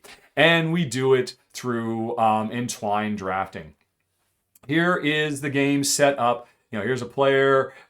Here, on your turn, you're going to grab 2 cards. And I want that card, but I want that card. Too bad they didn't come out that way. If I want that card, I'm going to get that one plus that one. A simple entwined drafting thing that just works so nice and so elegant. But anyway, once I've got the cards I want to get on a given turn, let's see if we can find a picture. Right, so I'm going to start building the little home for my society of folks. And so you can see how the cards lay out, in kind of a grid-like pattern. There are different objectives for how you want to lay them out. But the most important thing is all these cards have the potential to produce the different resources we need to survive. And interestingly, another game like this would say, when you want to do that, let me go ahead and zoom in on this picture rather than trying to find another one. You'll notice, hey, they're putting things next to each other that don't match. A lot of times you'd expect, they have to match like they did over here. This just means they got 2 matching things. Over here, they got that and that. Or over here, they got this and nothing. Over here, they got nothing and nothing. But you're given a fair bit of freedom to be able to move these things around. Although one interesting thing is, one of the most important resources you can get are these cubes that allow you to finish matches like that. Or this was not a match before, but now it is because I put a cube there. Anyway, though, the funnest thing about this game, the thing that ratchets it up to just missing my top 10 of the year is I've grabbed my 2 cards. I'm trying to puzzle out how to put them together. There's different types of cards. There's, cards that represent threats because, a spider or a mouse is a big danger for us now and we have to deal with those things. Or there are cards that let us get stuff. There's cards that let us get tools like scissors and, or just deal with the scary ants or whatever. All the cards have different things you can do and different ways to deal with them. But one of the things we can do is we can tame the creatures. And they can, in the same way humanity in our world has, found ways, throughout history to allow animals to, use animals to be able to push us forward. We can, even though we're tiny, we can still find a way to use animals, because if I have played a card that gives me access, I forget what the animals are. There was the ant, and I think there was the mouse. Anyway, there's like 3 different animals. And if I've claimed control of this particular animal, when you put this card next to this one, and you got a wild off of that, and you got whatever's off of this, I can't see it. I might say, those 2 things are exactly what I need. So I can take my animal and deploy it to your neck of the woods, and I will collect those resources as well. But now you've got the animal, even though I'm the one who tamed it so that we could use it to survive. You now have it, which means you can use it on a subsequent turn. So you care about every other player's turn. Once you've got these animals that you can harvest things when it's not your turn by giving the players the most valuable tool in the game, but in return, getting the resources you need. I love that. I think I've already mentioned more than once here, I love forms of interaction in games that are all about players coming up with ways to create opportunities for each other. There's all the animals. And you can see they're really, the bee and the ant, there's the mouse and the pill bug and the fish. Which is kind of weird. That fish can go anywhere. You'd expect it to only be able to go in water. Anyway, I'm going to let it go. Anyway, it's a great game. The tile laying and trying to figure out the right things to harvest the stuff you want or get the tools you need or complete the objectives you're trying to complete is great. The entwined drafting is great. But the thing that really elevates this, besides the theme, which I absolutely adore, I'm a huge fan of Tales from the Wall, which is like a sub-story there's a Hulu show called Solar Opposites, which I mostly just watch Solar Opposites so I can see new episodes of Tales from the Wall. As a kid, I loved the idea of the incredible shrinking woman, the incredible shrinking man. It was the one who grew. I love that. Honey, I Shrunk the Kids. That's just a fiction that I find very, very compelling. Seeing our world from a totally different point of view, and stuff that was mundane now becomes dangerous or just incredible in its size and scope. I love that story. Even though it's kind of abstract here, I think it is actually integrated into the game well. But the thing that surprised me that I didn't expect was the positive interaction between players. That it works so nicely here. It is done so well that it just misses my top 10 of the year. Coming in at number 11, another one of those hidden gems that you won't hear about on anybody else's list, folks. That's why you come here, because I've played a lot of games. The 11th best game of the year, preliminarily anyway, is Shrinkopolis. All right. All right, you ready for number 10? We've made it to the best of the best. If you just want the top 10 of the game, maybe you just skipped right here. I'm not going to make you wait anymore. Let's talk about number 10, Orloj, the Prague Astronomical Clock. Now, I've done a run through for this. You can check that out. Links down in the show notes. This is the follow-up. Heck, I talked about last year, right up front. My top 10 was Phoenix New Horizon from relatively new publisher, Paraloco Games. They've made my top 10 again. So, cementing themselves as a publisher to watch. What is this game? This is about the Orloj, a famous astrological clock in Prague, which I've been to in real life. It's an amazing thing to see. Go there if you can, but heck, if you don't get to see it in person, come here and play this game because, wow, this board is as busy as a thing in real life. And the clock famously got a restoration in the 1800s. That's what we're trying to do. We're contributing to the restoration of the clock. Building all these, or creating all these frescoes on it and whatnot. And so we are artisans, trying to paint and sculpt. But the important thing is, let's see, zoom in on the clock itself. Every round on your turn, it's a worker placement game. This is your worker placement board, where on your turn you could put your worker out and do this action plus this action. So it's an entwined worker placement, which I love. And you can see the combinations of stuff are actually fairly complex. A lot of icons, but very intuitive, easy to grok once you know the basics of the game. But the thing is, every turn, the clock is going to rotate one space. And where it rotates to, you can see here it's rotated. It's saying, hey, you don't get to put your worker wherever you want. You got to put your worker here and get this combo of stuff when it's your turn. And what if I don't want that combo of stuff? Well, it turns out, they talk about this in the rule book, that people who work on these kinds of clocks can actually nudge them and kind of get them out of sync and whatnot. And so we can do that. When this hand rotates into this spot, if I don't want that, I can spend resources to nudge the clock, because this is a dial saying what I can do. This is a dial. And then on the bottom of it, this is a dial. There are 3 dials here. The dial saying what I can do and what bonuses I can get access to and what actions I'm actually going to do. But I could rotate this dial one way to say, oh, let's combine that and that. Or I could rotate this dial in the opposite direction. So let's combine that and that. And I could rotate them multiple times to create the combination of actions I need to do on my turn. And that's the crux of the game. And it's awesome. Everything else revolves around that. But it's all about doing the actions to work in the different sections, whether you are preparing the frescoes or getting them deployed, whether you're doing the sculptures, whether you're progressing on different technology tracks. I've talked about this before. It's the year of tracks. I love tracks. Whether you're hiring more employees, there's a lot of stuff going on in this game.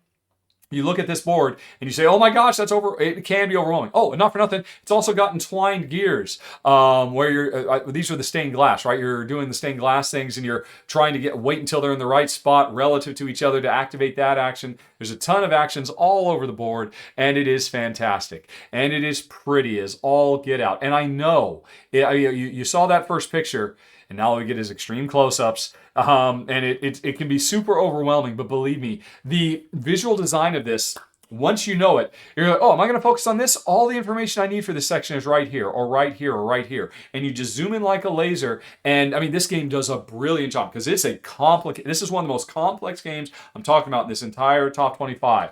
The kind of thing that, from other publishers, they would end up giving you one of those player aids that's actually like 4 or 5 pages that you have to leaf through. Here, they have brilliantly integrated all the stuff you need to into the board itself, which is what makes it look overwhelming. But when you're actually playing and you know what you're looking at, it's actually really smartly done. I love that. I love the presentation. I love the gameplay. I love entwined drafting. But what I really love more than anything else is this central worker placement mechanism that is just brilliant. Just bonkers brilliant, being able to nudge the clock, say, oh, this is what the game says I have to do, but I say no. I'm going to break the rules and do something else instead. Even if I'm going to pay the penalty later when, I got to pay the piper and the clock is out of sync because of the stuff I did. But maybe I can fix it before the end of a round where players who have nudged the clock will have to suffer penalties. Oh, man, it's great. It's the 10th best game of the year. It's Orloj, the Prague Astronomical clock. And you can check out my run through. Link down in the show notes if you want to know more. To see it in action. Oh, good stuff. Okay, now let's move on to number 9, Countryside. Oh my gosh. How many hidden gems am I putting on this list that very few other channels are talking about? I don't know, but I pride myself on finding these things that you may not hear about elsewhere. Although sadly, I have not done a run through of it. Although, oh man, there's an excellent video of this from a new channel I discovered when I was looking for, where is it? Oh, is it not here? Crimson. I can't remember her name. Was it this one? This is all a bunch of German stuff. Crimson Game. Have you not put your video on Board Game Geek? Oh my goodness. I got to fix this. Hold on. Yeah, I can't believe it. She's not here. Okay, folks, do yourself a favor. YouTube, Countryside, Board Game, Crimson. If I can type, Crimson. Right, and I'll take you to it.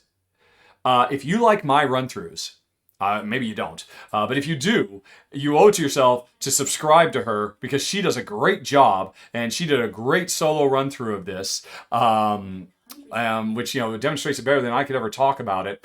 And I can't believe it. This is not on Board Game Geek. I can't add it to myself because I don't have permission from her.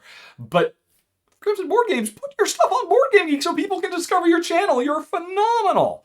Anyway, though, sorry, that's neither here nor there. I wasn't doing videos today. I am coming back over here, and we're just going to talk about Countryside. From one of the OG greatest designers of all time, Peter Prinz, who was hot for years, but then he took a sabbatical, and now he is back. He's starting to design games again. He's teamed up with Nanox Games, another one of these relatively new publishing houses that are ones to watch because they are just producing amazing stuff year after year. Nanox, I loved. What was it? From Alexander Pfister. Oh, I can't think of their games now. Evenfall was their more recent game, and the previous one was, I can't think of the name of it, with the sky ships and the clouds. Oh, somebody say down in the comments what I'm talking about. That's driving me nuts. But anyway, Nanox is, okay, I'm just going to find it. Cloud Age. Cloud Age was fantastic too, and Evenfall is amazing. And Countryside is one of the 10 best games of the year too. So that's 3 for 3, folks. You got to watch Nanox. What is this game? This is a farming simulation card game. If you want to see it in action, go check out Crimson Gaming. I'll put a link for her video down in the show notes because it's great. But anyway, here is the game. And that's not the greatest picture because I can't really... Oh, I guess it's good enough. Okay, so I guess it's a worker placement game. Here's my board. I've got a bunch of different worker placement actions I could send my workers to. And over the course of the game, I can unlock more of them that are off the bottom of the screen so you can't quite see them. But these cards are all variations of grab cards from the central supply, put them into my hand, and or get them played so that I can start harvesting stuff off of them and score points. Trying to get a field full of chickens so that they can lay a bunch of eggs. Or getting a bunch of cows so I can feed them so that they can start producing milk. Those kinds of, bucolic farm combo chains that you would expect. And it's all driven through these worker placement spots, and there's other ones you can unlock as the game goes on. Eventually, though, you're going to use up your workers, and you might you're going to have to recall your workers. When you recall your workers, that's when you get to activate these powers over here. And again, you can unlock more of them as the game goes on. And these powers are ways that you can convert cards in your hands that you haven't played into money or do various things because you need that money for points, but also to do other stuff. But the most important thing you can do is if you have this person, what is that a picture of on that card right there? All right, yeah. So, okay, they got a field of cows and they've got 1, 2, 3 cows. Wait, no. This is gain 1 milk. This is fulfill a goat. This is gain 1 milk. So they got 2 cows and it looks like they got, a dog over here, right? Yeah, fulfill 1 goal. Complete an objective card. Your dog is a super wild card because it's going to help you complete objectives as if they were you.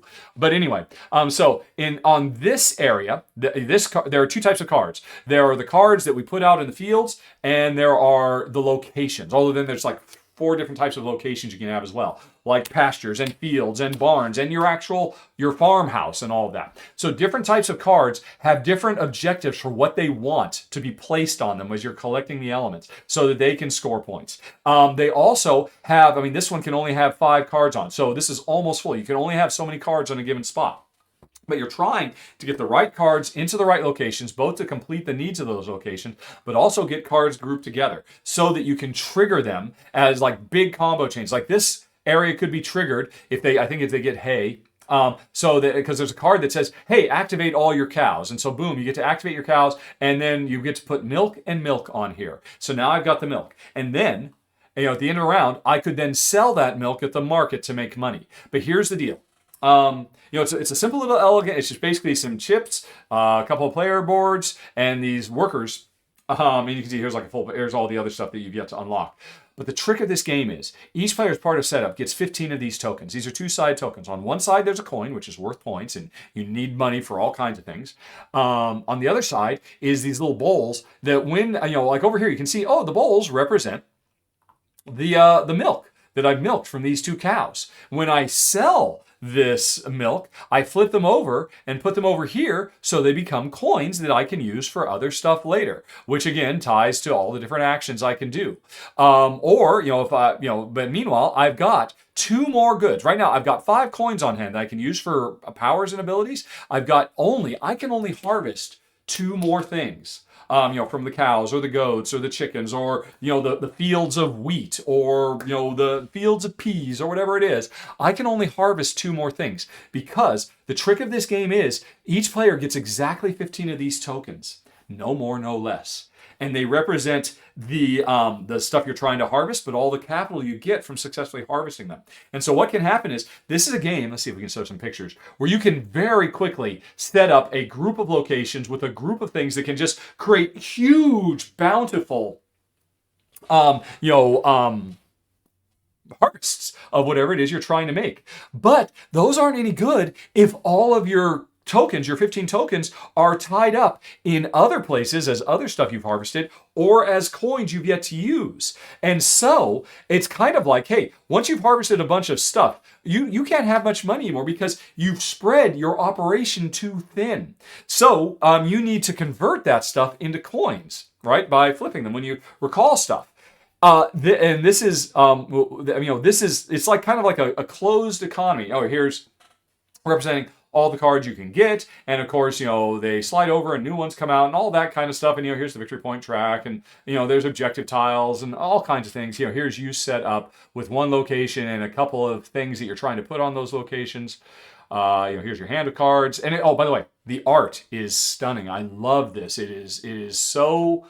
I think I mentioned earlier, people love to use the term cozy these days. This game has such a cozy feel because of the hand-drawn look of it that I absolutely adore. You can see here is at the end of the game, this person, here's the farmhouse where all their employees are and different fields that do different things. And okay, they don't have much. Chances are, because they've got so many coins, they need to spend these coins so they can flip them into bowls so they can harvest more stuff.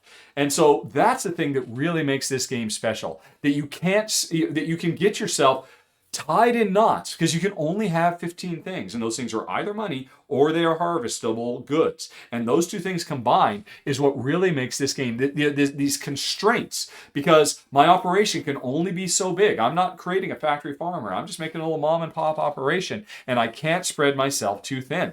And I think that is fantastic. I love that one little trick that makes me think about this. This is not a game of unlimited tokens. Rules always say, there's unlimited tokens if need be, fine. No, here you are very limited. And that limit is what creates the central puzzle that you have to navigate in this game. And then the game is just super charming. Tons of replayability with all the different objectives and the different cards you're going to get. Again, Crimson Board Gaming did a phenomenal job showing it off. Maybe I'll do a run through for it in the new year. It depends on what the voters say. People who back the show, they vote, they decide what I cover. Anyway, it's fantastic. I love it to pieces. As did my wife, Jen. It's the 9th best game of the year. It is Countryside. Right. I'm starting to lose it, folks. Oh my gosh, this whole time I didn't have the number 9 on screen. Why didn't somebody tell me? It's the number 9 right there. It's the number 9. I've been going too long. An hour and 47 minutes. Let's see if we can get out of here in under 10. Let's speed up maybe a little bit. Let's move on to number 8. Let's move on to number 8, folks.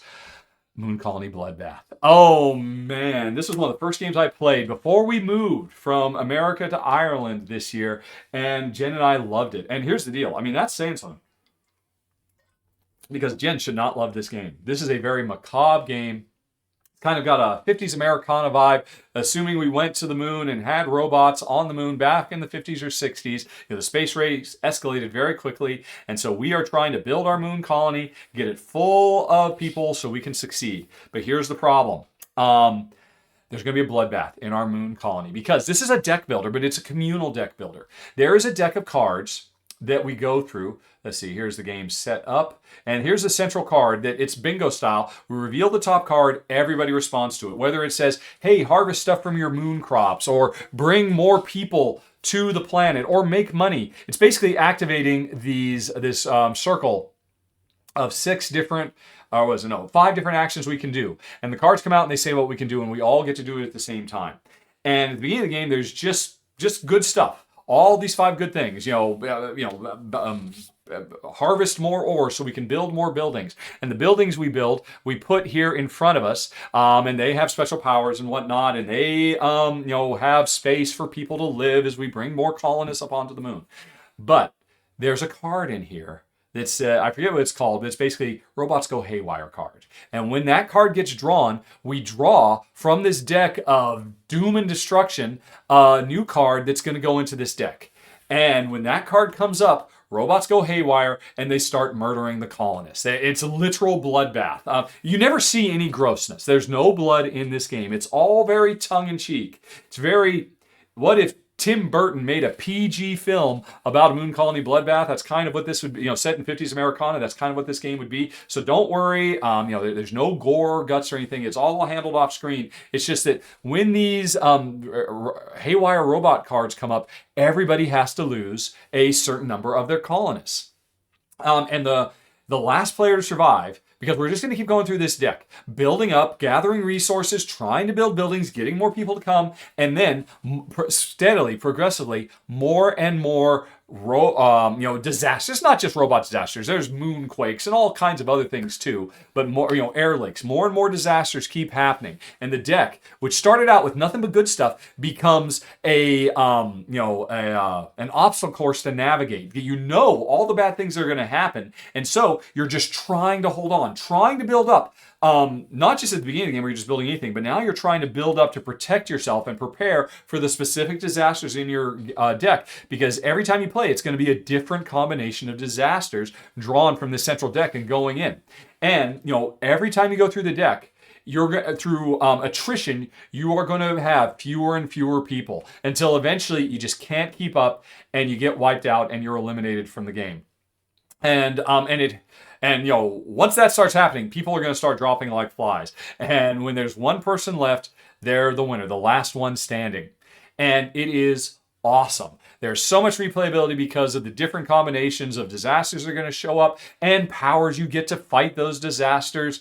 It's incredibly satisfying. And again, the macabre sense of humor is a real strong suit. And I think that's in part because of the 50s Americana vibe that the art has and all of that. Because my wife would normally hate a game like this.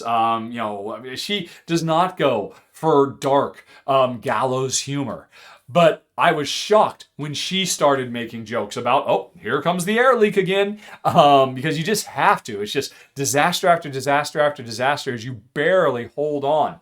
But you can still find smart combos, and the thing is, you've got those buildings that give you all kinds of special powers and make the main actions better and all of that. But when you are going to lose, those buildings are also like your hit points too, because when you run out of colonists, that's when the buildings start getting destroyed, and then you start losing those powers you had.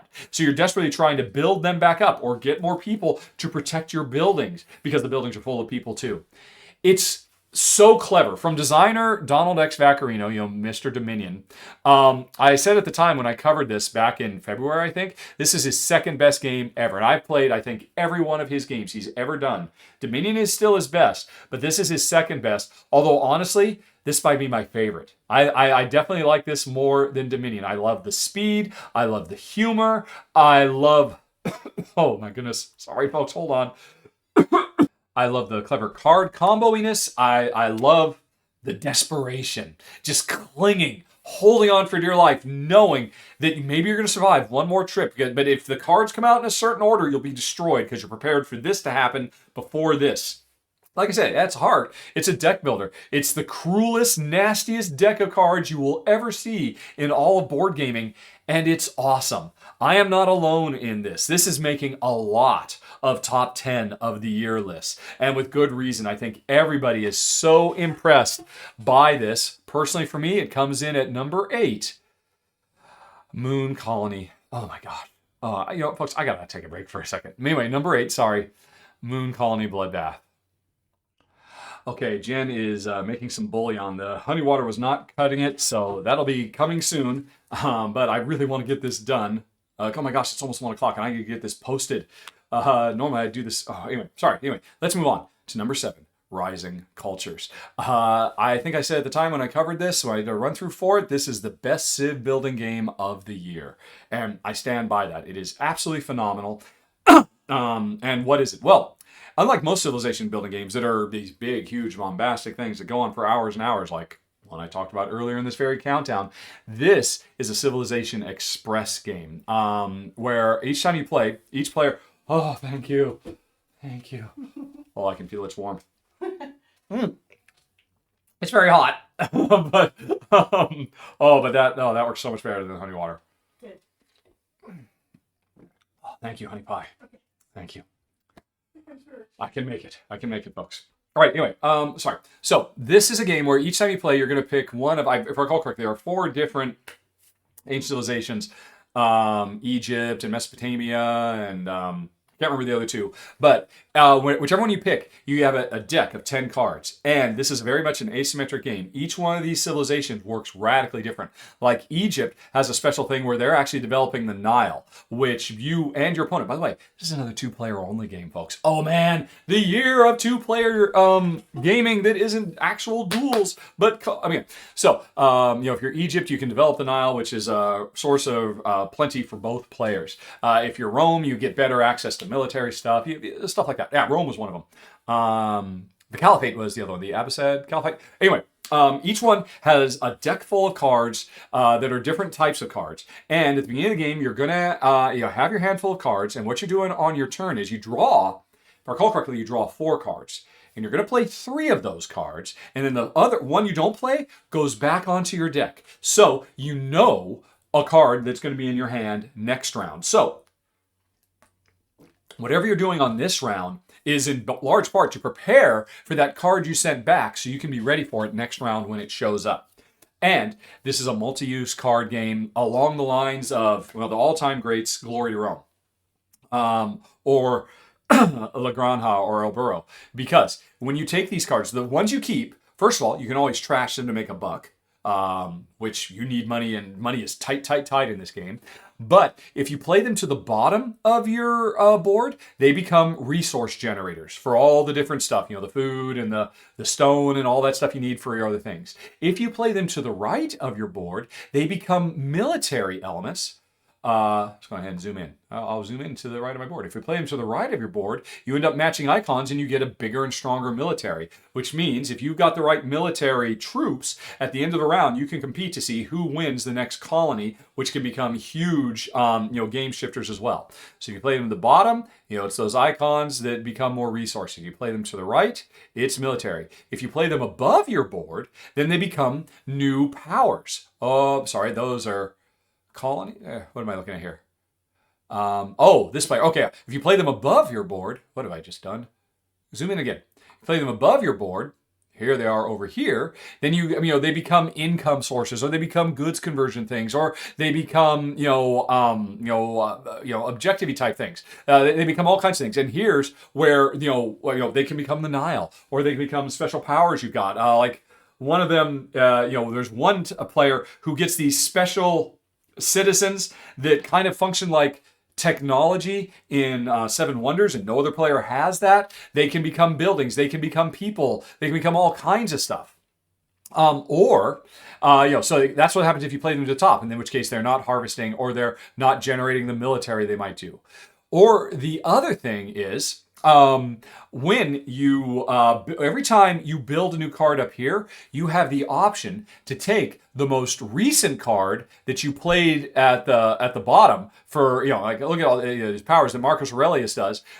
You could take this card, which normally produces, what is this? It produces gold and lumber. You can take it, flip it over, and play it onto the left side of your board, because the more you've done that, the more you've unlocked cool progress technologies that is a unique combination for you. Every player has a different collection.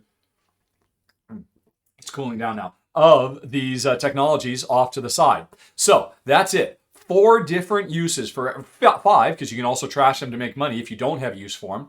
And remember, one of those 4 cards you drew goes back to the top, so you know what's coming next round. There's also, these are all the colonies. And by the way, let's see if we can have a game set up. All right, zoom into stuff as always. Zoom in, zoom in, zoom in. People can just zoom in on the pictures themselves. Anyway, yeah. And by the way, really nice art on everything. I guess that goes without saying. And apparently, the publisher, Hutch, decided, no, we are not going to show you. So the only thing I've got to show you is this picture that some fan of the game took. Thank you, Ray Mark, for showing that picture. Anyway, though, like I said, every player has their own, and you're going to go through this deck basically once. And a lot of times what you're going to do is you're going to take cards that you don't want and find ways to slip them under the deck so that maybe you'll see them again. Like, I can't use this card now, but this would be perfect to show up late in the game. And I'm going through this deck just once, so I'll put it at the end of the deck so I can see it, so I can set myself up and use it later. Or I'll put it back at the top of the deck so that I can use it next round, because I can prepare for what I need next round.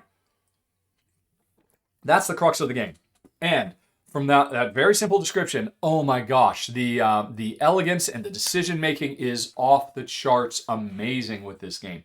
So many different things you can focus on. Producing your technologies or the special abilities of your, but only if you get the right cards. If not, because you've only got a deck of 10 cards, but the order those cards come out will radically alter the development of your society. Plus, another thing, all of the colonies, which get progressively have bigger targets you have to hit, but they become more and more valuable, they're all laid out right from the beginning. So you can be saying, I'm not going to bother with colonies, but by the middle of the game, I want to win that one, because that one's really important to me.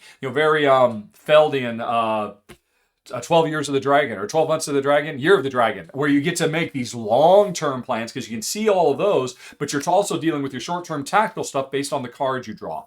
This game is fantastic. It's the best Civilization game of the year. It's one of the best civilization building games of all time, quite frankly. It just misses being in my top 100 games of all time.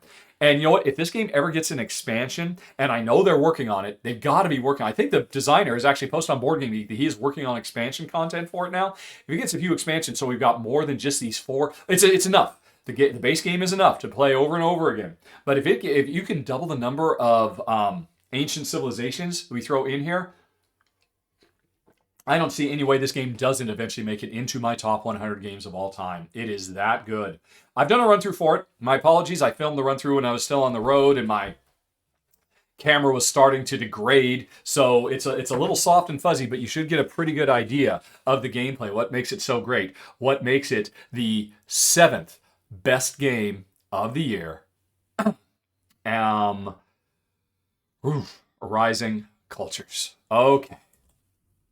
Now, let's go on to number 6, the Druids of Edora. Are you surprised, folks, that a Stefan Feld design would make it onto my list?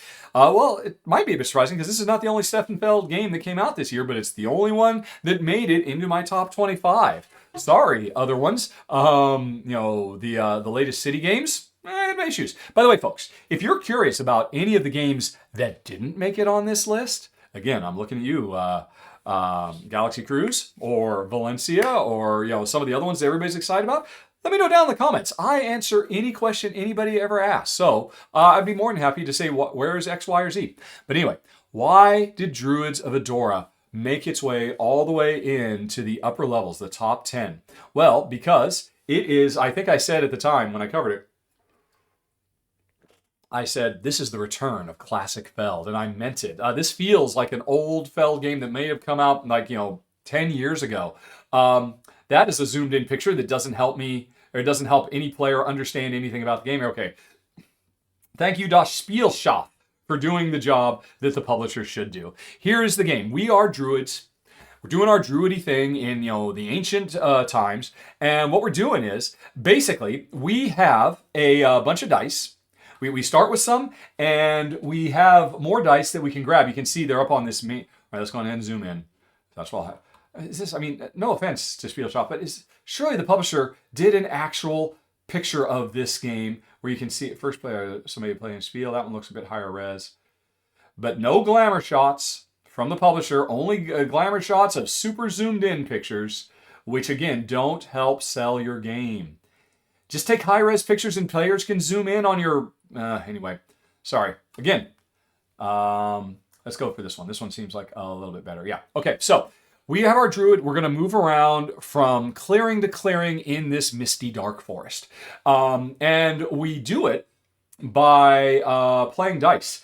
Right, so this, let's say the purple player has access to these 4 dice right now, and you can see they've got a whole bunch of other dice waiting off to the side.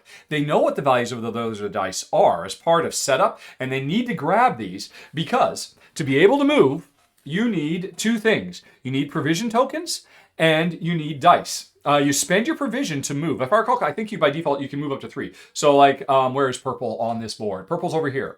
So they could say from here, they could go 1, 2, 3, or 1, 2, 3, and they could make it over to this space. But to move along these roads, you have to spend provisions, and you will burn through these provisions super fast. So you've always got to find ways to be having more provisions so you can keep moving around to get to where you want.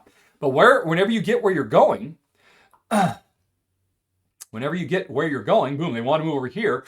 One of your dice has to get placed onto one of these spaces to activate that power. And the different value of the dice, well, sometimes it doesn't matter. Some of the powers don't really care what type of die you have. A lot of times they do care, though. And so you're saving the right value dice to do the right action in the right place. One of the main things you do with dice, let's see if we... oh my God.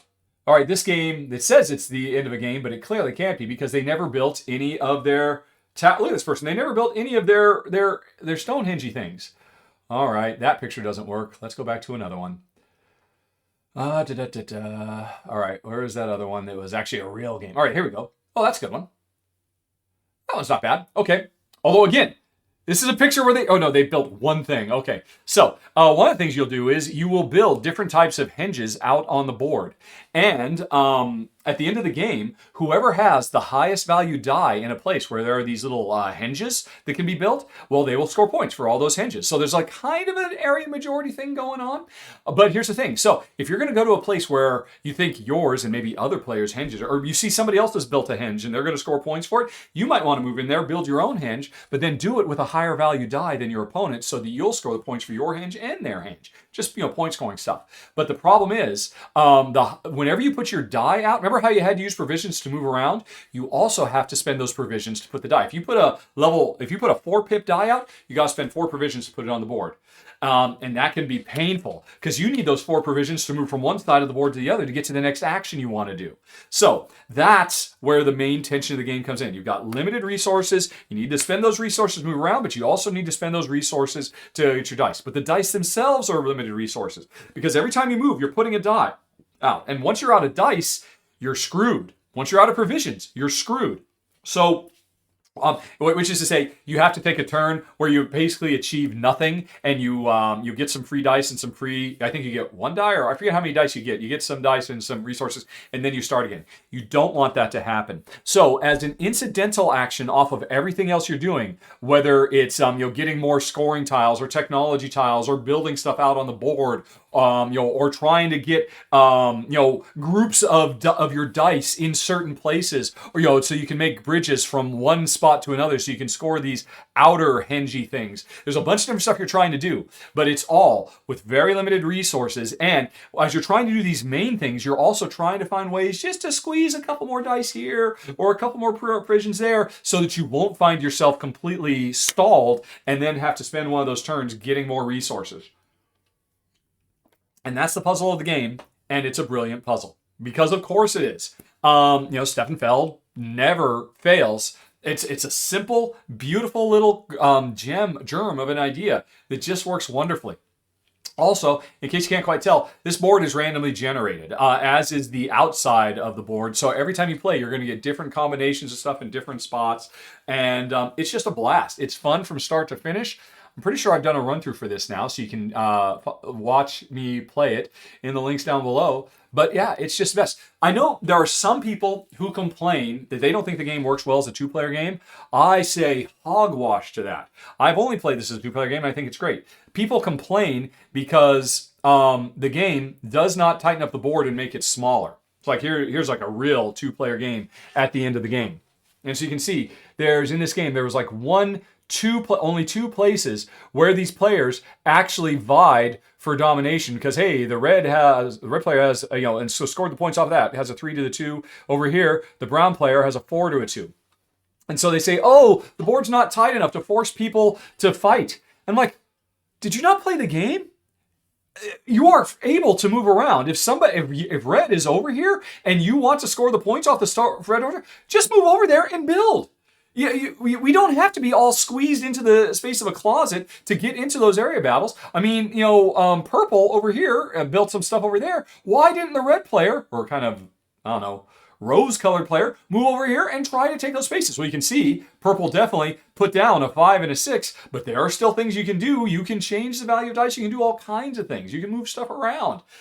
So there is as much interaction, butting heads and vying for domination, which, by the way, is only one source of points. The other cool thing about the game, let's see, as you can see it in this picture right here, are all these rune stones you can get that are laid out in this cool little way that give you different objectives you're trying to do throughout the game. So grabbing these could be the source of your points instead of the area objective stuff. But again, if you see your opponent has built a lot of stuff and they didn't protect them with big dice, you don't have to be in a tiny little area to say, oh, I should move over there and score those points off of you. You can still do it. And people say, oh, but not enough stuff is built. There's nothing stopping you from building multiple things. These spaces there's all kinds of stuff you can do. Anyway, maybe it works for me because at the end of the day, the end of that game would maybe be something like what Jen and I would do. We tend not to want to run into each other and steal points from each other if we can, if we don't want to. But we can if we need to.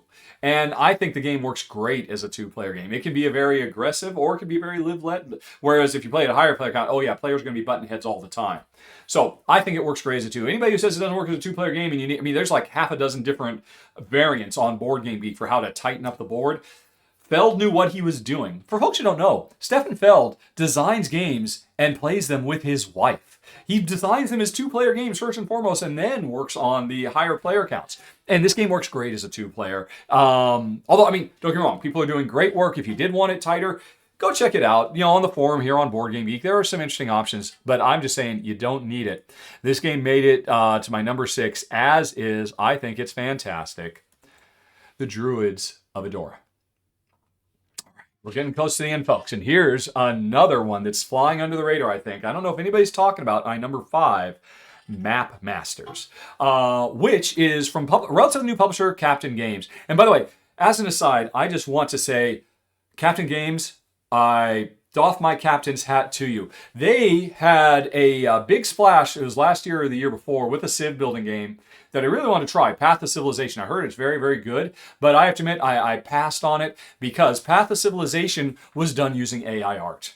And for folks who don't know, I have a very staunch no AI art on my channel policy. You won't see us covering games. We have turned over, heck, at one point, Rel did a great run through for the Terraforming Mars solo expansion, and we scrapped it when we found out it was using AI art, and I paid Rel out of my pocket since we basically reneged on doing that because I just do not want my channel to contribute to putting artists out of work. And so, anyway, Captain Games put out an amazing Civ game, but it was all AI art, and it seemed like they were leaning heavy into AI art and defending it and all that. Well, cut to a few years later, and Map Masters comes out, and it's all full of wonderful art from the great artist Adrian Journell.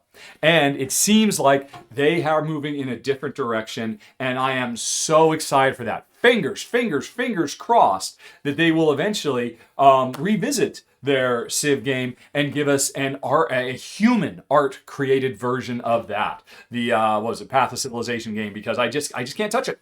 Just not going to do it. Not going to contribute. Look, I know AI art is here to stay. You don't have to shout at me about it. I know that. I just don't want to contribute to putting artists out of work. I've worked with so many artists throughout my professional career. I'm just not going to do it.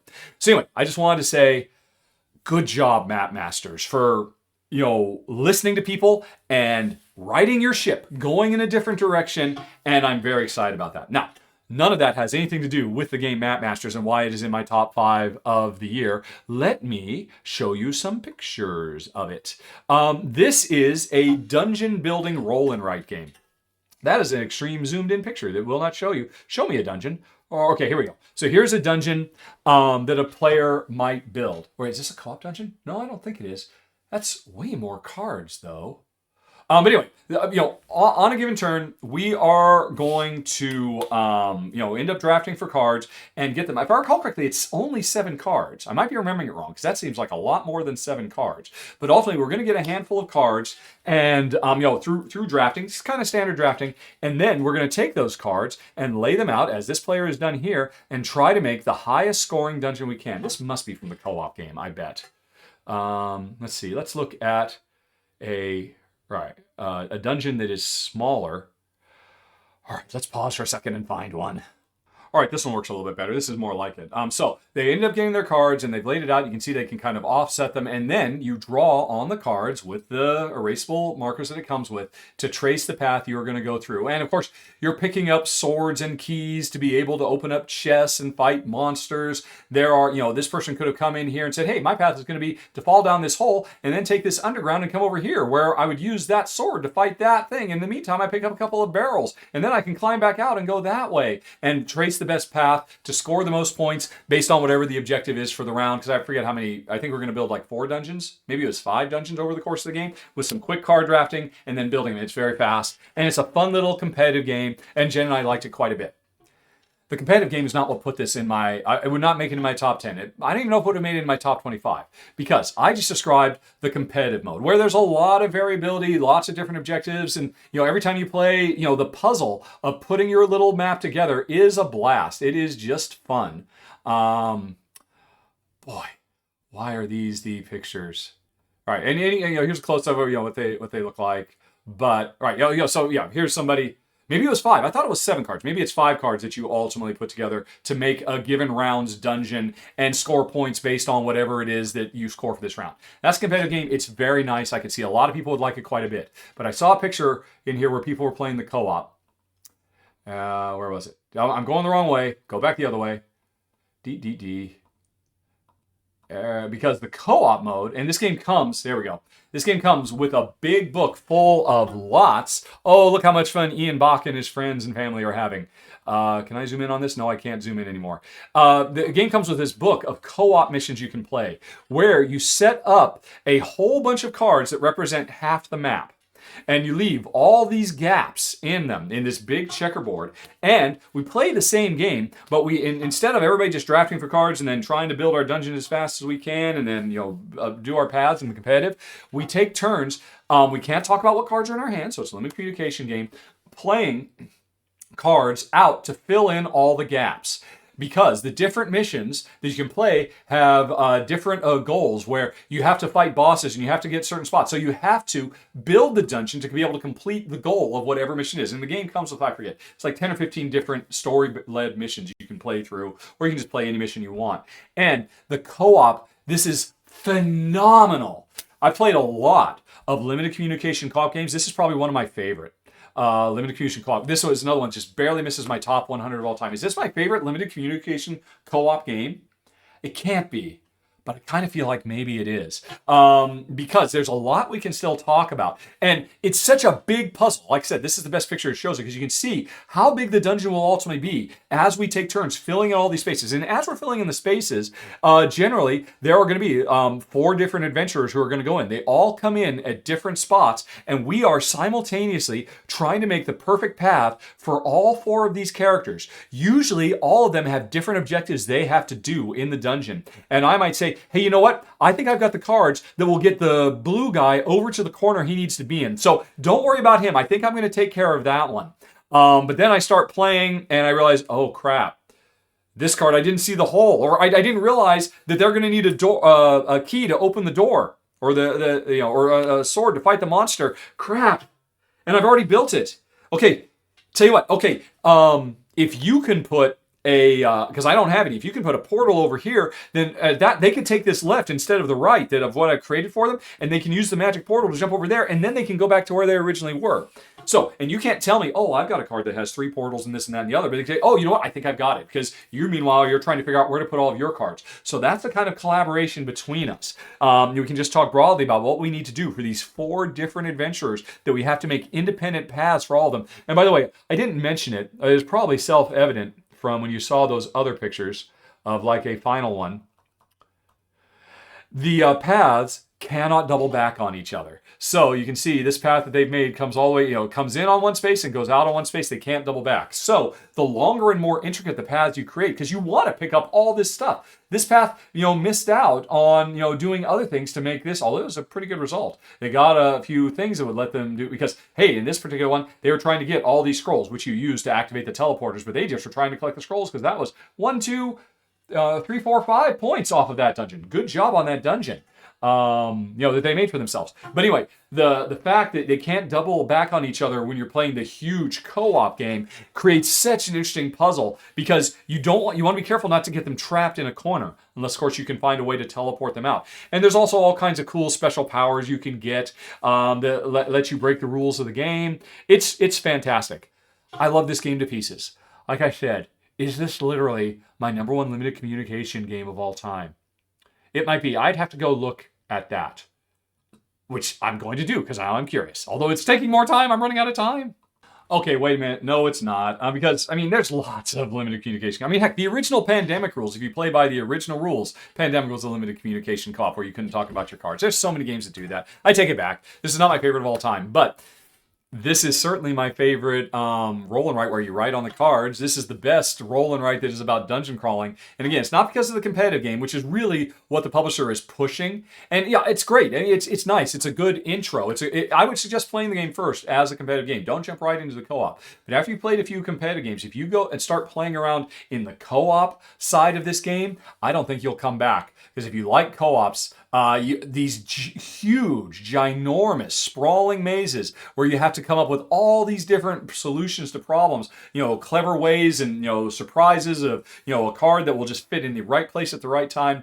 It is fantastic. I love it to pieces. I'm never going to get rid of it. It's my #5 best game of the year, Map Masters. Map Masters, plural. Okay. Hey, folks, let's turn to number 4 of the list, Arigato. Now, first of all, I should say this is a very cool game that I like quite a bit, but it is also a very sad game because it's one of the final 2 games published by publisher Ludonaut, who have been around forever and have made some real bangers over the years. And every year, whatever they had coming out, I was always interested in trying out because they were just a rock solid, always a dependable publisher. And I have to say, now that they have closed up shop voluntarily, I believe, because they're just not happy with the state of the industry, and they decided, you know what, we're going to call it quits. Well, I can say they're going out on a high, and I will say arigato to them for giving me one of my new favorite games, Arigato, which is a game where we are trying to develop the best village to support artisans making, origami, blacksmiths who make katanas, and sculptors who make little jade statues. And what's the fourth one? Oh, fireworks makers. So we are trying, each player has a little 4-slot village where we are trying to house and support the best artisans we possibly can, who are, cool anime looking characters. Not everybody likes the anime styling. I think they look really great. But anyway, every turn, we are going to get a handful of 5 of these cards. This could be your starting hand of 5 cards. And here's what's going to happen. One of these cards is going to be a new artisan that you house in one of the 4 slots of your village. And you do that because as long as they stay in their village, they give you some cool special power at the bottom of their card. 2 of these 5 cards you're going to discard because they will immediately generate artists. Like if I did this origami, I will get an origami item, and I could discard this and get rid of a sculpture. So I could get an origami and a sculpture. Why might I do that? Because if I put this firework maker in my village, I can see for them to make their masterwork, they need an origami, and a statue. So I could discard this and this to get the statue and one of the 2 origami I need for this artisan to make their masterwork and score me 5 points, right? Now, the last 2 cards that you didn't discard to get resources or play to become a new artisan, those 2 cards you give to your neighbor.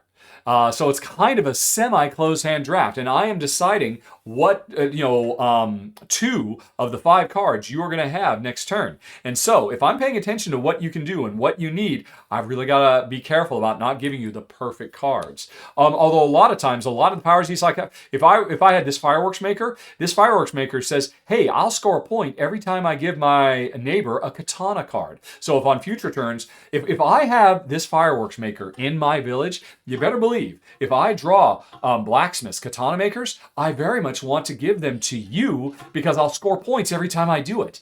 And you know that, which means you could start building your strategy around the fact that I'm going to be probably giving you a lot of katana makers, blacksmiths. And so that interplay between players is phenomenal. It always is. But that's just part of it. Let's see. Can we actually see a game in play? No, we can't.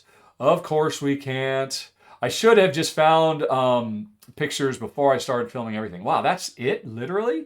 Yeah, and Ludonaut on the way out the door says, we're done.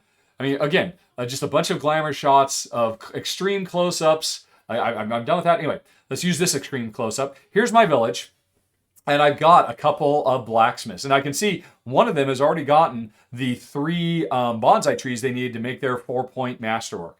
So which means they can go away. Because remember, every turn of those 5 cards, every round, one of those cards has to come in. So if I don't have room because all 4 of my slots are taken, I'm going to have to start firing people to make room for new people, which is why, as much as I want to keep this person's power, hey, they'll generate origami that I need for other characters. As long as I keep them around, eventually I need to get them to finish their masterwork so they can go off, leave my village, and go to the Shogun's palace and score the points so I can make room for new people.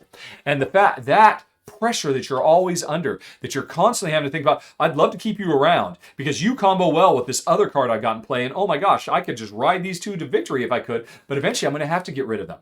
And I don't want to fire them, so I want them to finish their job so that they can go off and score their big points. That tension that you're dealing with every single round is fantastic. And by the way, this game is a quick game. It's only going to take 10 rounds, and as part of setup, you set up, let's see if we can see it a little bit closer with this glamour shot. You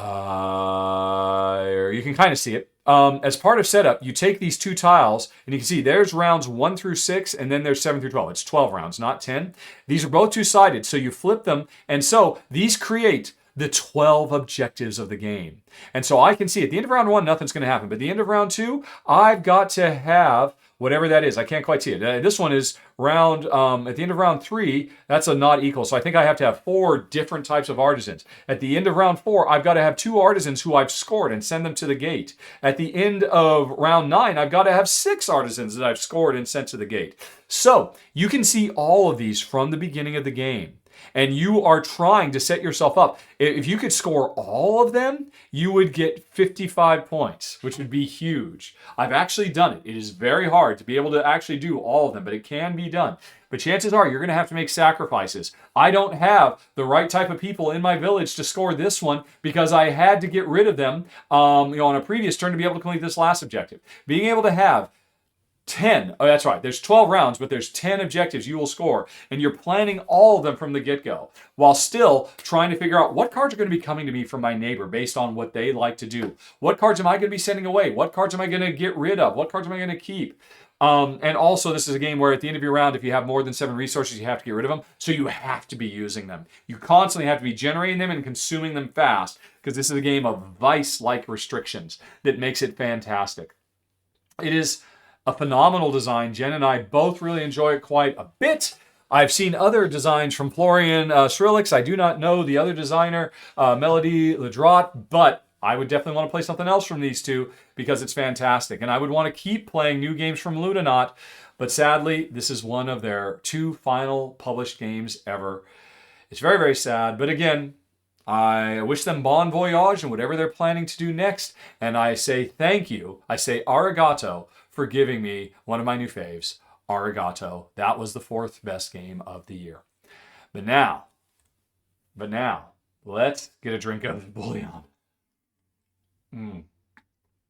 Oh, I needed that for the final stretch, folks. Let's talk about number 3, Big Sur. Or not sewer. I keep saying sewer. Big Sur, Big Sur, Big Sur.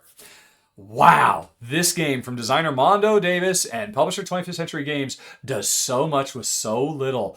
This is a phenomenal design, and it has pushed its way into my top 100 of all time. It's my 85th highest ranked game of all time. Why is that? Well, it's a super, super simple little game. Here is a nice picture of the game actually set up. And hey, you can see all the detail if you want. You can zoom in. You can still have zoomed in shots. But look, the publisher actually makes us want to look at the game and get a sense for what it is. This could actually show you kind of what the game looks like at the end. Because, although they didn't put a high-res version on Board Game Geek, so I can't zoom in on this one. Let me, as another aside to board game publishers, please put high-resolution images of your games. Don't you want people to look at all that detail? It wouldn't have killed you. You had a higher-res version of this. You could have, but you didn't. All right, anyway, this might be the end of the game where I'm trying to build a stretch of the Big Sur, but I'm going to have to zoom in. Here's a zoomed-in shot. And these are the cards I played. You play a card down, you pay the cost of whatever it says down here. Hey, I need a lumber and a stone and I need a steel to build this 3-mile stretch of the Big Sur, which, for folks who don't know, is one of the most famous highways in the world. I've driven it many times myself. It stretches along the southern coast and up the northern coast too, I guess, of California, and it's just absolutely gobsmackingly beautiful. You see it in movies and TV shows all the time, and so we're developing sections of that. So for me to play this card, I have to have these resources. I put it down. If that's the first one, every card I play after that has to go to the left or right, and so I'm expanding. But you can see this 3-mile card has 2 elements. It has water and it has fields, right?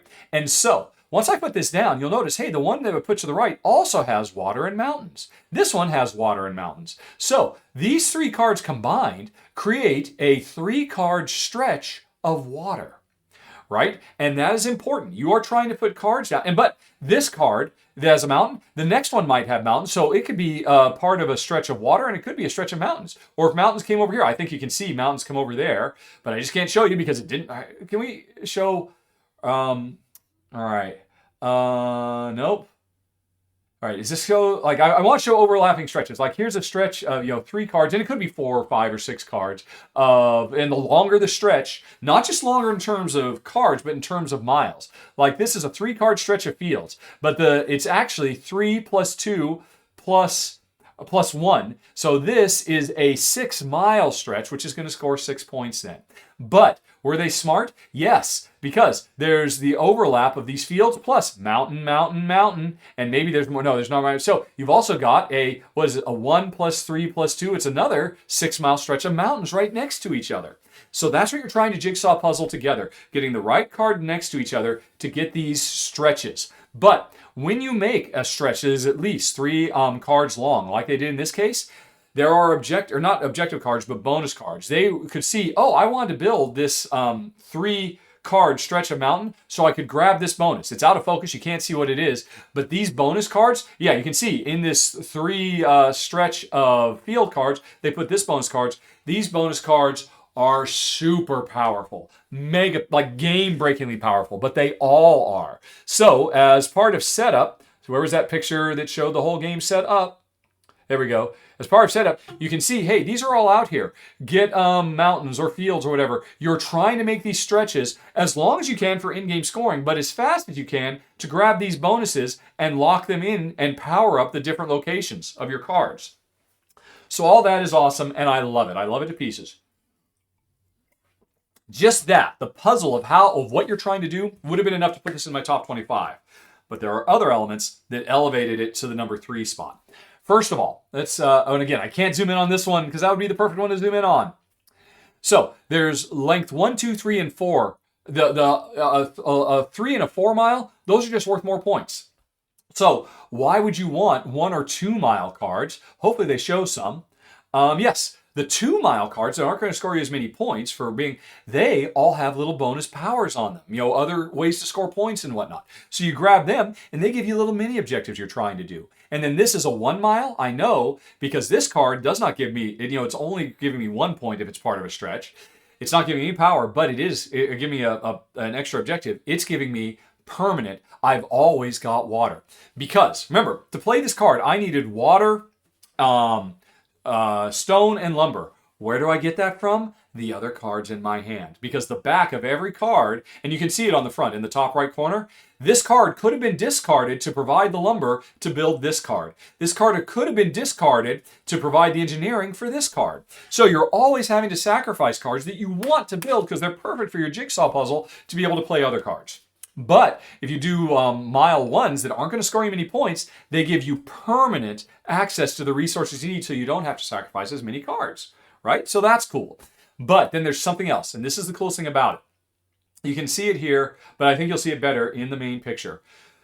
So here is, this player, right? This is probably their hand of cards that they're playing from.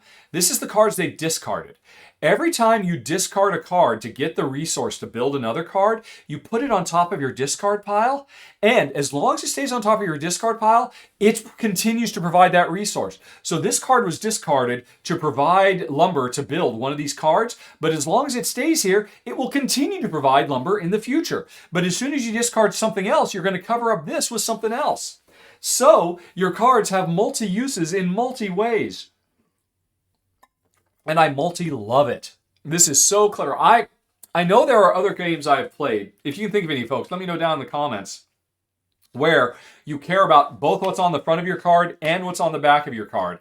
But I've not seen it done this way, and it's so brilliant. I absolutely adore it. This is a fast-playing game. It's going to be over. But this looks charming and inviting and very gateway-ish. Do not be fooled by this attractive, inviting art. This is one of the most crunchy and puzzly games I have talked about today. It has very simple rules, but incredible depth.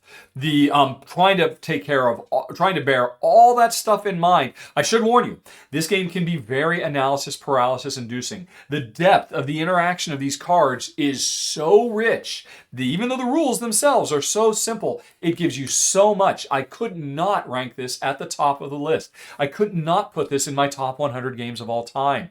It is so good, and I don't know why more people aren't talking about it. It's just another one of those hidden gems I'm telling you about, folks, that while everybody else is talking about all the hotness, I don't think Big Sur is ever going to make it onto the hotness on Board Game Geek, but it should, because it's one of the best games I've played in years. It is the number 3 best game of 2025. It's Big Sur. I think I said it right there. Okay, cool. Now, let's have another drink of water. We're not water. Oh, this is almost done, but we're almost done here, folks. Number 2 is Coming of Age, from my second favorite designer of all time, Danny Garcia. And this is not, still my favorite of his is Windmill Valley, but is this my second favorite? Does this eclipse Barcelona? It might. I might like this more than Barcelona. But anyway, regardless, I love it to pieces. What is this? This is one of those game of life games where you are making tough Euro-y decisions to live your best life. In this game, we are children. If I recall correctly, we start out as 9 and we play until we're 16. Or maybe we're there 8 rounds. Each round represents 1 year in this child's development. I think starting at age 9, ending at age 18. I might be a bit off there. But anyway, this is a dice worker placement game where the dice choose where they're going to go. Because we have nothing but zoomed in pictures. But at the beginning of every round, we're going to roll a die. Oh my gosh. Can we just have a nice, glorious picture of the whole game, please? I'm not going to complain about it anymore. I'm just going to look for one. Instead of all these extreme close-ups. So, I mean, tell me if I'm crazy, folks. Would you rather? Do these extreme close-ups? Yeah, they help say the game, but they don't help you understand the game. And that's all we've got here is extreme close-ups of the game. Has anybody made their own picture? No, that's it. That's all Ludonova has given us. Oh, wait, no, there we go. There's one. Phew. Okay, cool. Although, they're still doing the depth of field thing, so the stuff... No, okay, this is good. All right. So at the beginning of the game, as a 9-year-old, your child's world is very small. There is home, there's school, there's a local pizzeria, and there's a local video arcade. And so at the beginning of the game, at the beginning of a round, you're going to roll a D4. And the D4 says where your kid wants to go, the kid that you're helping grow and live their best life. If it's a 1, 2, 3, or 4, they're going to go to one of those 4 spaces, right? And that's where they're going to go. They want to spend more time in school. They want to be a homebody. They want to hang out at the arcade, whatever it might be. They just want pizza. That's what they want. But here's the thing. What they want isn't always what's best for them. Because there are a whole bunch of goals and objectives and all kinds of stuff that you could be pursuing to help them develop as little human beings and become better, become more well-rounded people. Because there's a bunch of progress tracks. At the beginning of the game, they only have 1 progress track, if I recall correctly. Or maybe it's 2. It's how bored are they or how much fun are they having. But as they go older, they become richer, more multifaceted people, and they unlock more and more of the area. At the beginning of the game, they just have these 2 tracks. Later on in the game, they've got social tracks. They've got embarrassment they're worried about. They've got other things as they become more aware of the world. But at the beginning of the game, all they care about is, are they having fun? Does their parents love them? Stuff like that. And which of these 4 spaces are they going to go to? But here's the thing. I know, you want to go to the arcade, but it would be much better for you to go to school. Because I've got a strategy that wants you to get on an academic path and really work that track.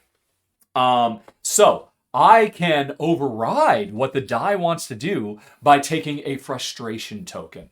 And a frustration token limits how far these kids can progress on one side of the progress track. They can't have maximum fun or whatever if they're frustrated because we cover up the maximums. But what happens is, if you allow kids to deal with their frustration and face them and grow and become better people, what happens is you can allow them to go on to the other end of the track. And once they do, and they hit that, they unlock that frustration so they can climb back to the far right side, and they'll score points and they'll become more well-rounded people for dealing with their frustration and learning how to deal with frustrations rather than being spoiled kids who always get what they want.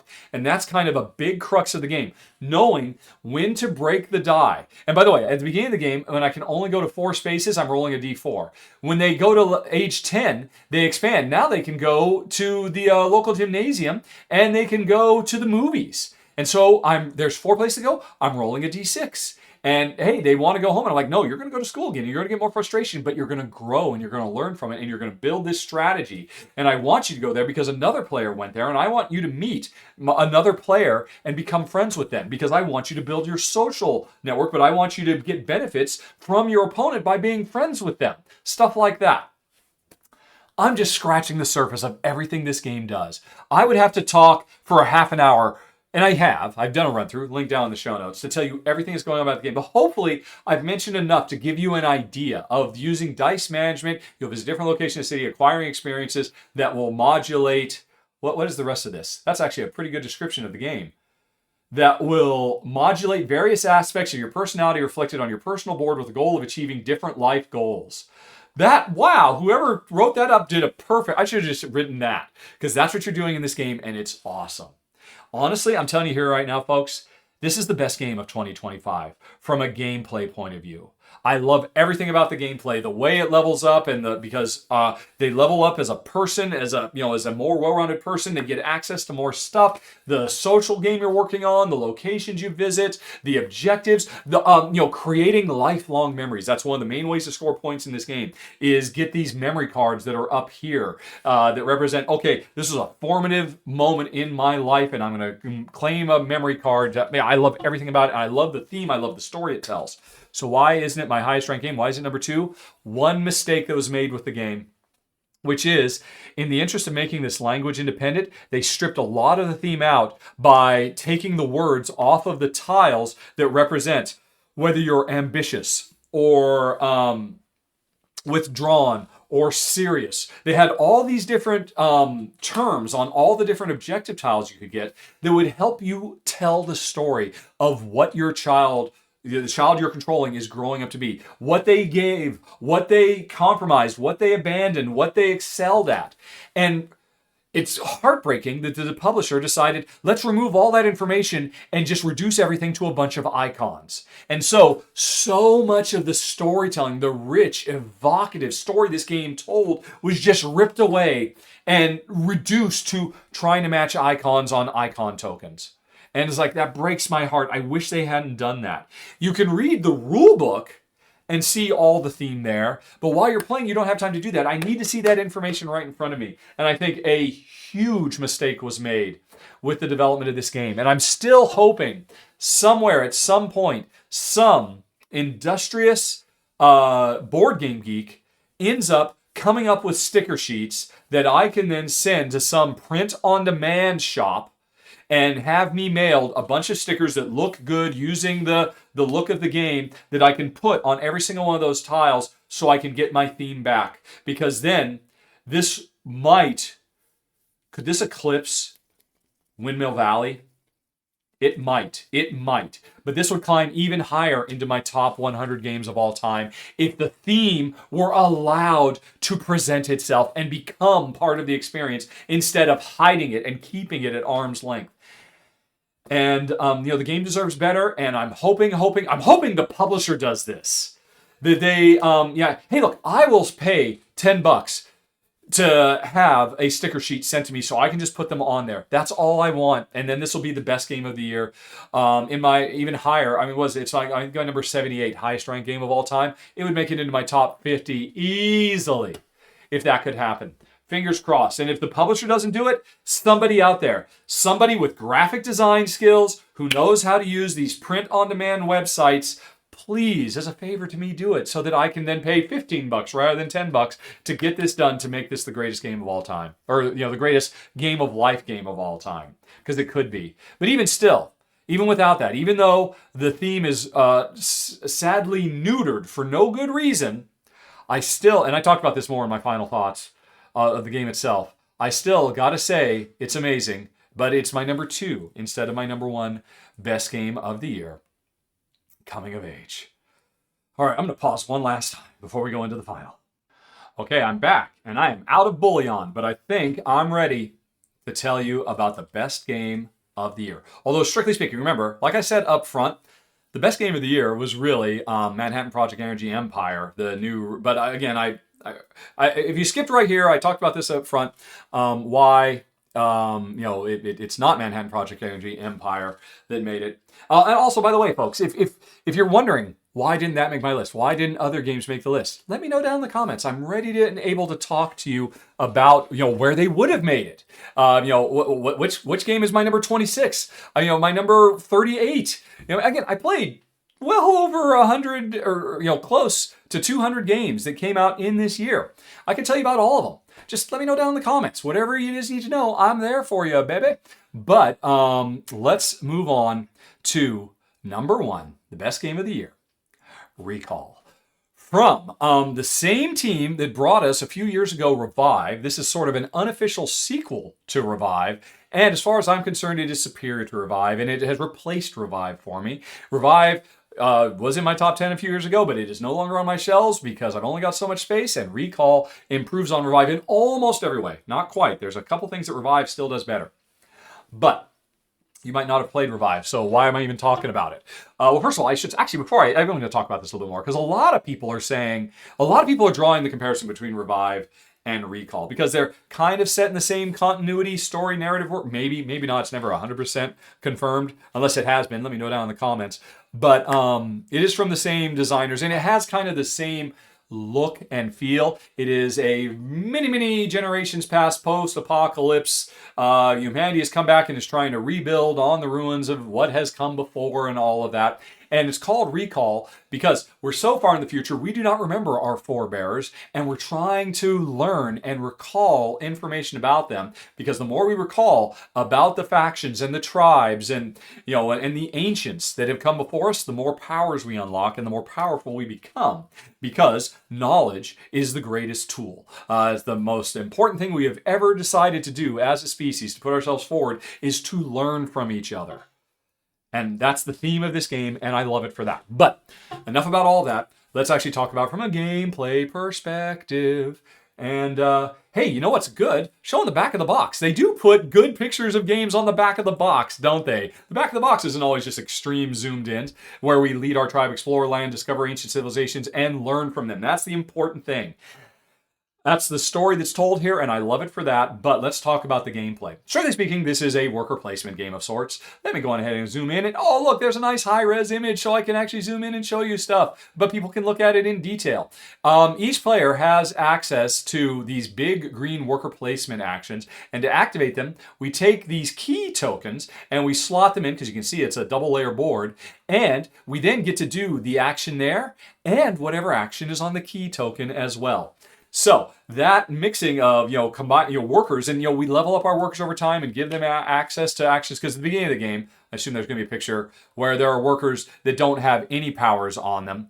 If I had a complaint about the game, I wish everybody started with at least one worker that's souped up instead of having all the blank workers that have to be leveled up, so we can get that nice combo of, hey, this action plus this action right away. But it comes soon enough. You level up pretty quick and you start getting to those things. But I'd love just to have them from the beginning. Anyway, though. We're going to activate these actions by slotting these things in, and these actions are all variations on a bunch of different stuff.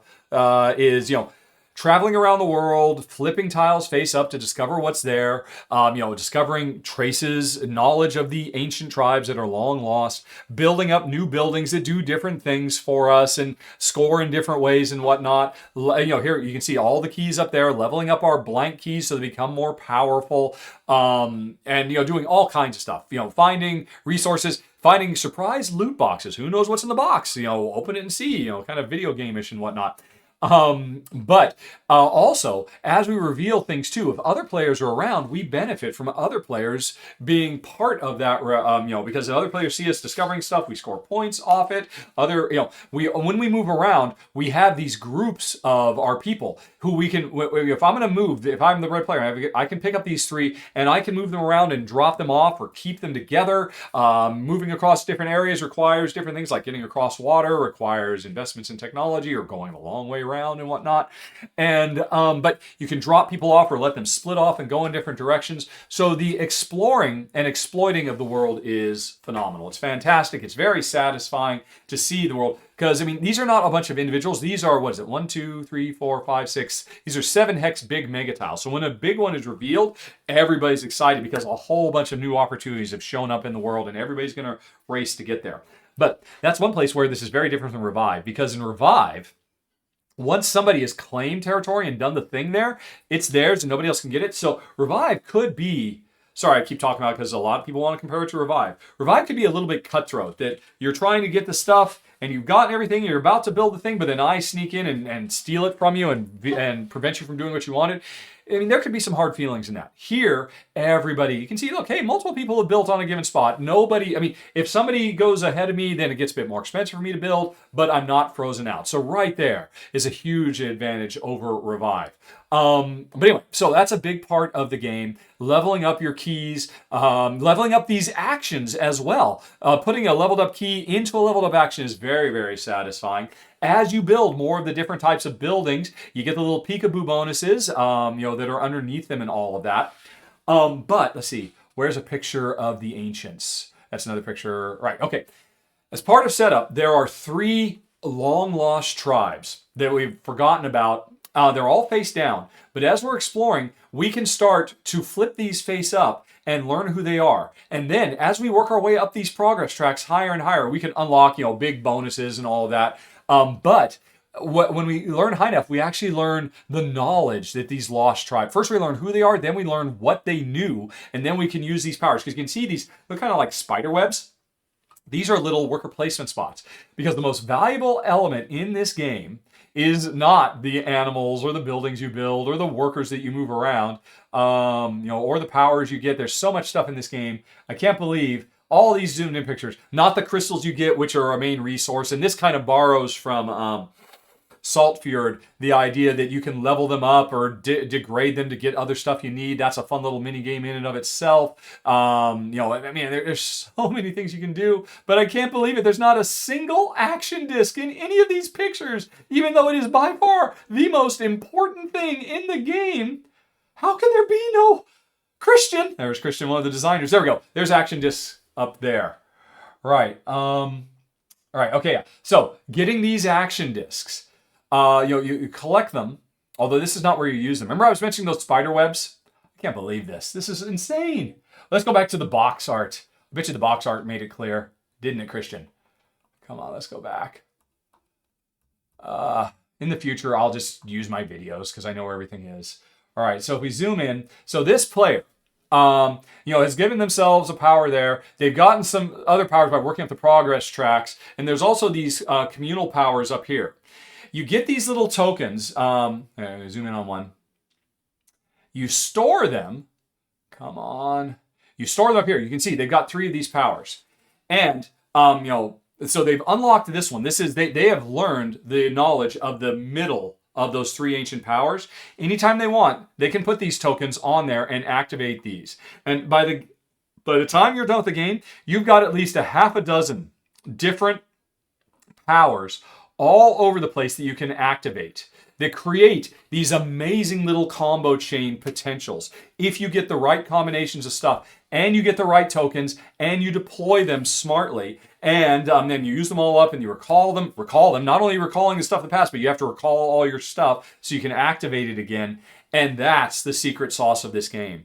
Revive had this really cool engine that was like this big tech tree thing. Here, you build your own tech tree, except it's free flowing. And I can't stress how incredibly satisfying the gameplay of this is, that you've got a half a dozen of these tokens, and on one turn, okay, I've done my one little thing by slotting a key and doing the action off there and doing the souped up action off of there, but then I'm going to supplement those by activating that power and that power and that power, and then that'll unlock another thing and will let me do that power, and it's amazing. The combo chains in this game are phenomenal. And some people don't like combo chains, so know that going in, because this game is chock-a-block with them. And it's so fun and so satisfying. And it's all driven by such a strongly thematic narrative that really resonates with me.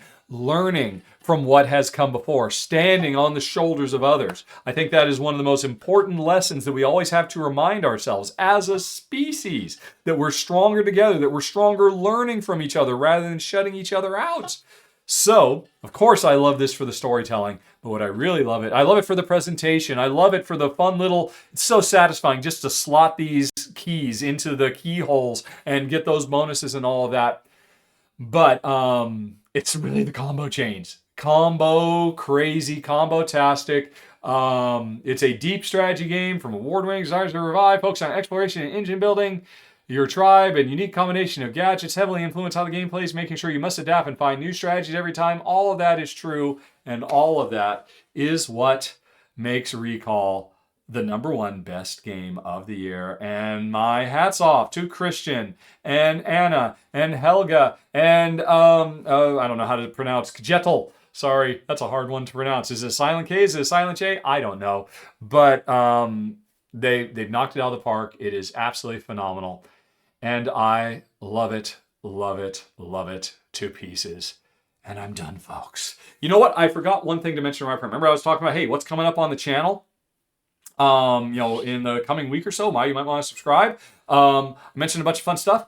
One more thing, my monthly Rahdo Ramble for the month of December is going to be me doing this process with Jen. I think she is going to talk about her top 12 games she played this year, and she is going to rank them. I already mentioned some of the games, like Recall, that was another 5-star of hers. So you'll find out how does Recall rank for her. You want a second opinion from this household?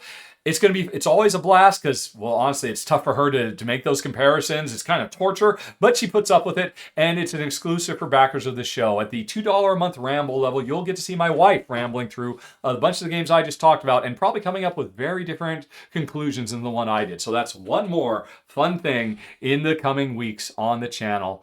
And it's a special one as a way to say thanks to everybody who helps keep Rahdo running. But that's it, folks. We are done.